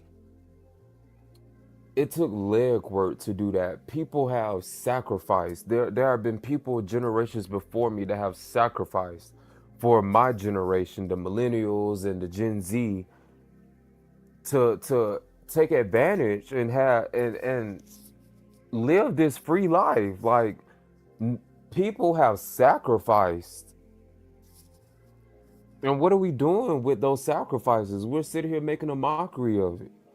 Fucking having these hookups and these popcorn relationships, and like, maybe I'm crazy. Maybe I'm crazy. Maybe, maybe being gay is a curse. Who knows? But, you know, it definitely isn't a choice to be gay, because why would I choose to be like this? If I was straight, I guarantee, and I won't say I guarantee, but the odds are a million times higher that right now, if I was exactly who I am right now, physically, but I was straight, I'm pretty sure I would be engaged, if not married, and I would already have a child by now. Pretty sure. And that would be, my life's greatest work, my family. The family that I committed to. Where are the guys who are saying, the gay guys rather, where are the gay guys who are saying, I want love, and I want family, and I want to leave a legacy, and it takes work. It takes hard work. I'm not saying it's going to be easy. I haven't even experienced it, and I know it's not going to be easy, but I know it's going to be worth it. I know it's going to be worth it, because if that's not worth it, then this whole promiscuous lifestyle and dealing with these lustful men who only approach me out of lust and all that, that's definitely not worth it. And I don't want to go through this for the rest of my life. Hell no. This shit is ghetto. Ghetto, the ghetto. And I just hope that one day I'll look back at this video maybe, and I'll say, wow,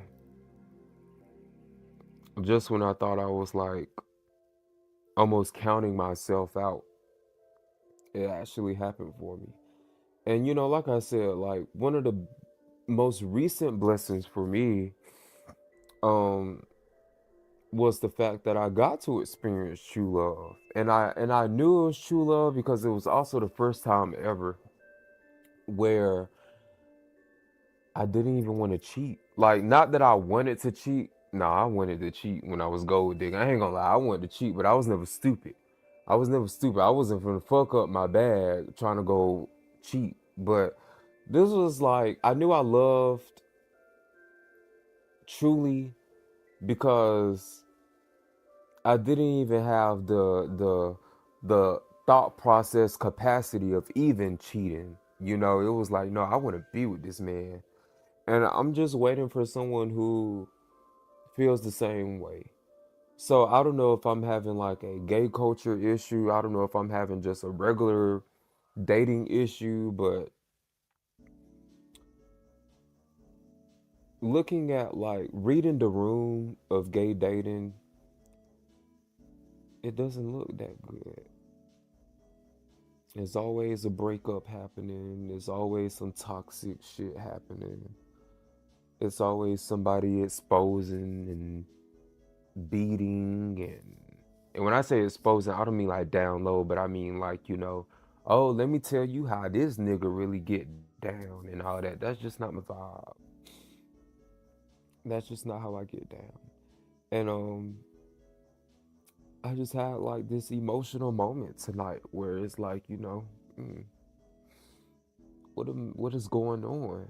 You know, all these guys will approach me and all that, but I know it's just out of lust. I know it's just out of lust because it's telling on these first dates when I say I want marriage and kids and to have a partner, a husband for life. And every single time they're always like, I want that too. And they may really do want it. They just don't believe that they can have it. And that's the difference with me. I believe that I can have it. I just wish that more gays believed in it as well. Because like I said, I don't believe in soulmates. I believe that two people can consciously make an effort to be together if you have enough commonalities between each other, because nobody is perfect. Nobody is perfect. And you know what? That's something else. I knew I experienced love because all of the bad qualities about the guy weren't even an issue for me. It was like, I accept it because the qualities that are great are amazing. And because I know I felt that way one time, I feel like I can feel it again. Because that one time last year when I experienced it, when I met that guy, um, I didn't even believe that I could even have those kinds of emotions. I thought that I would only ever know using men for money and that would just be my life. Detach, you know, get what you need, benefit, and emotionally, I don't care. And then I got to experience love, and it really like shifted. It was a pivotal moment, like I said earlier. It was a pivotal moment for me because I couldn't believe it was me. I couldn't believe it was me, and that I could really feel that way about somebody. And even if I never feel, or even if my dreams never get fulfilled, as far as like marriage and children and stuff, I at least hope that in the dating scene for the gays, because I don't know if this is like a LGBTQIA ETC plus issue. Like I don't know if the lesbians and stuff are experiencing this as well.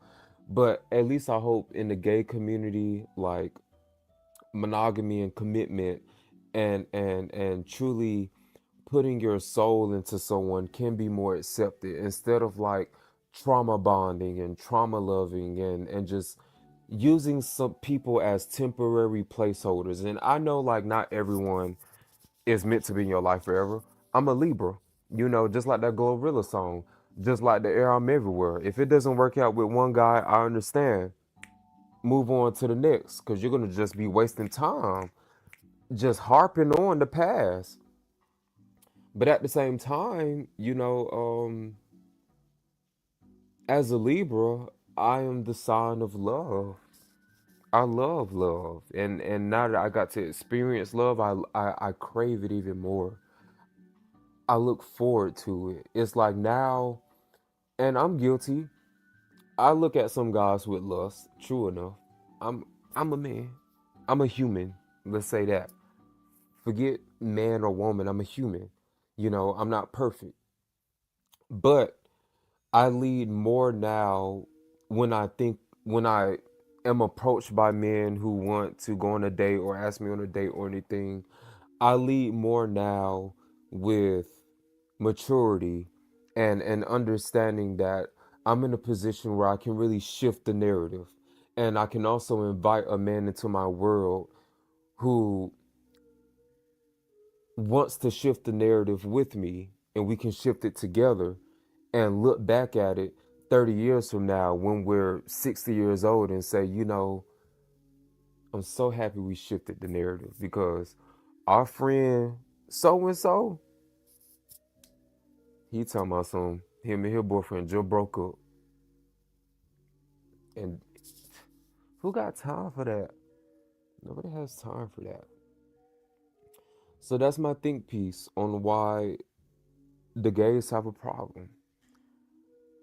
And I need more solutions. I want to experience the solution. And I know not everyone wants what I want, but I want it. And because I want it, I know that there has to be another man who wants it as well. With that being said, thank you guys for watching. If you feel like you have an idea about what's going on, let me know. If you think that I'm crazy, let me know. Maybe I need a reality check. If you think I'm not crazy, great. I appreciate it. um, You asked for it, girl. but yeah, this was an impromptu video. Like I just was really just in my mind, just thinking about my future and like where I see myself, and I just got emotional about it. So thank you guys for watching. All right, y'all. Shout out to Ron for being vulnerable in that video. Pretty Boy says Ron seems like a legit guy. He's being vulnerable and sweet. I hope he finds what he's looking for, and I do too. I hope he does find what he's looking for. Any person that is willing to work on themselves and to desire to be better, I want them to receive whatever it is that they want, but they have to be in a space and a place to be ready to prepare themselves for it. And also, let's say that everything works out. Let's say that the relation, you find that person, just it's like the honeymoon phase don't ever end, girl. Just years down the line, girl, it's like we fall in love all over again. Like we have our moments and we have our downs and shit, but it's no in comparison to our ups and to our positive moments. So it's like, imagine having all that, and the kids, all your kids that graduated. The last kid is on their way to college now, so you about to be empty nesters and stuff, and y'all done had some bomb dope ass sex last night because you in the house. Now you able to make all type of noises in the house because you couldn't before because it was grossing everybody out, shit. And you turn over to your baby, like, hey baby, good morning, and you touch them and they are stone cold. Like outside in Detroit weather in the wintertime. They stiff and solid as a rock. They're no longer there, just their corpse.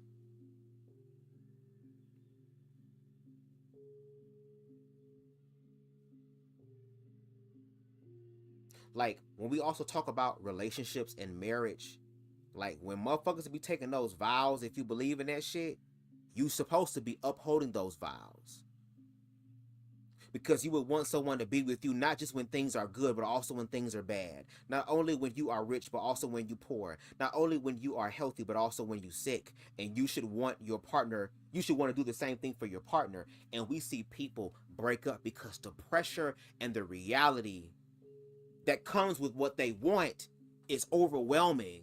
It's consuming them to where they end up breaking away and leaving something that they asked for.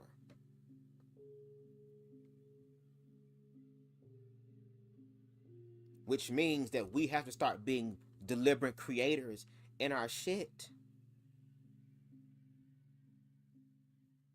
I believe Ron can manifest the relationship he wants. Pretty boy Floyd, I hope you manifest the relationship you want with Brad or Aaron or Carter or whoever the Caucasian man is. As long as he's making your life better and he out there marching for Black Lives, I don't give a fuck. Do it.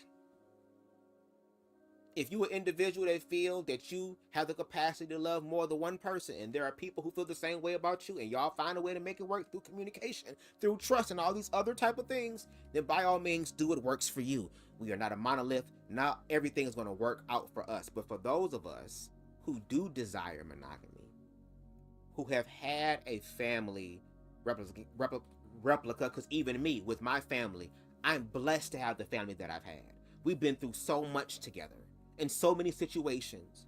Never once said I hate you. Never once tried to push somebody down the steps. I may have had times where we were angry with each other, but it never transcended into anything destructive. Even when I came out and my sister came out, my parents, especially my father, had 2 ego deaths. To where now he loves his children as long as his children is happy.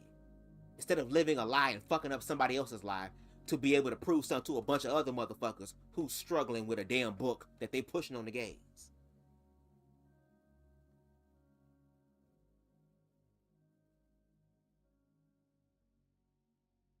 That's why I told some of my compadres a few days ago, I'm grateful that my ass is gay because I ain't got to worry about having children coming in this mug just because I want to have a moment.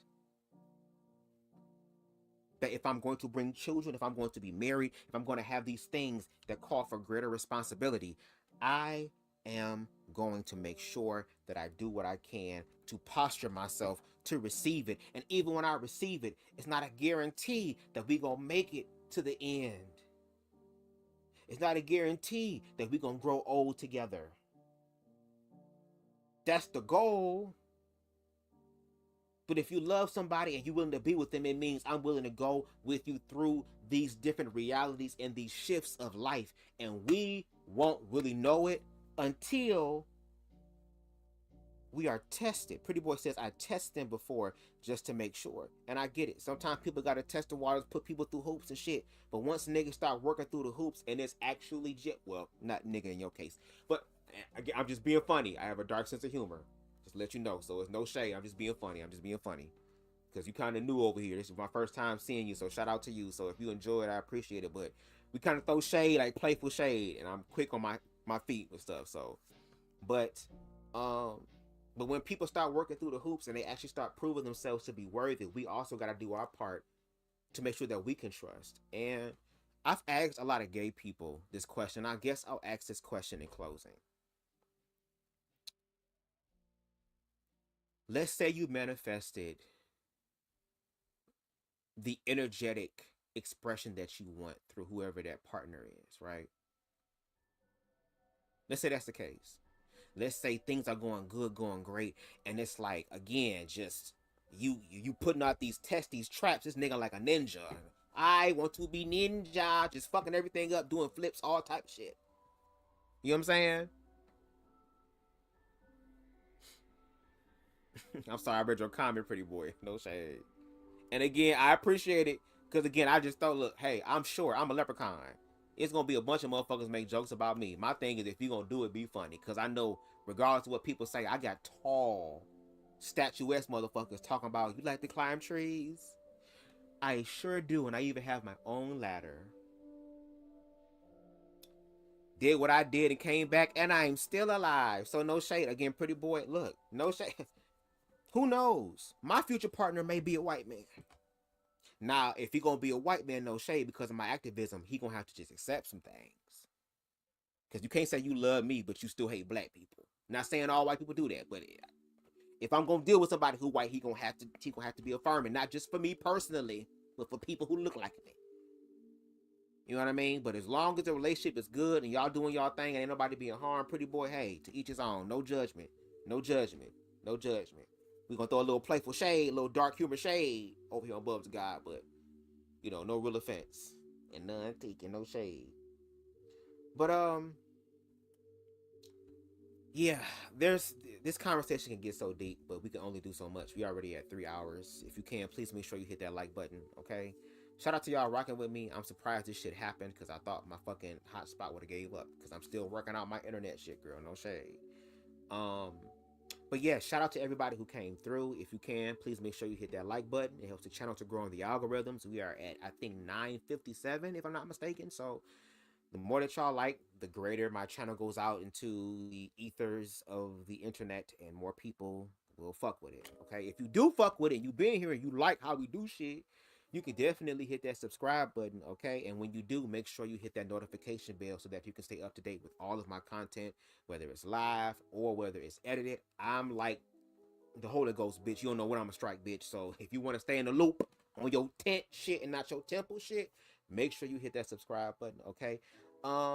If there's anything I've said in this live that you agree with, disagree, you have a channel or you do TikToks and you're a commentator yourself and you like what I said or disagree with what I said and want to use my commentary as a part of your commentary, I give you full free permission to do that. Not just with this live, but any of my commentary, any of my content. Again, I put it out there on YouTube, not to just keep it to myself. I want to be able to help generate conversations. But if you're going to do that, make sure that you hit that subscribe button. I mean, that's, well, if you want to hit the subscribe button, you can, but make sure you tag me, make sure you tag me at BubzDaGawd so I know that it's real.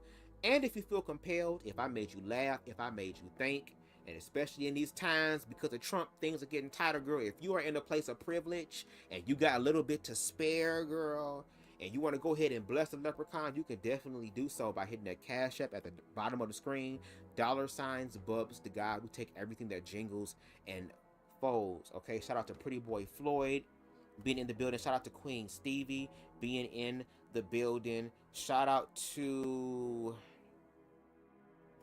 Twan. Came out when I talked about Mortal Kombat.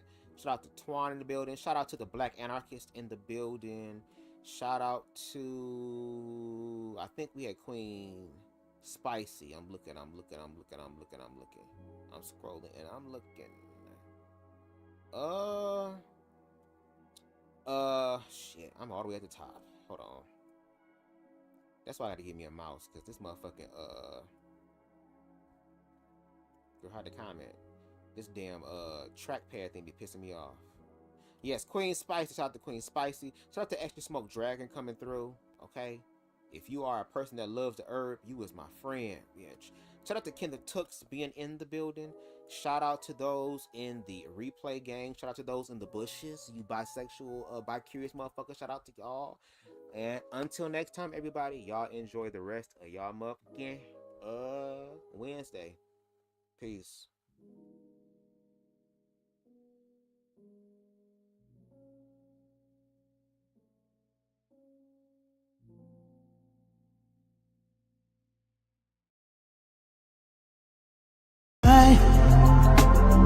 Can be anything I choose in this round.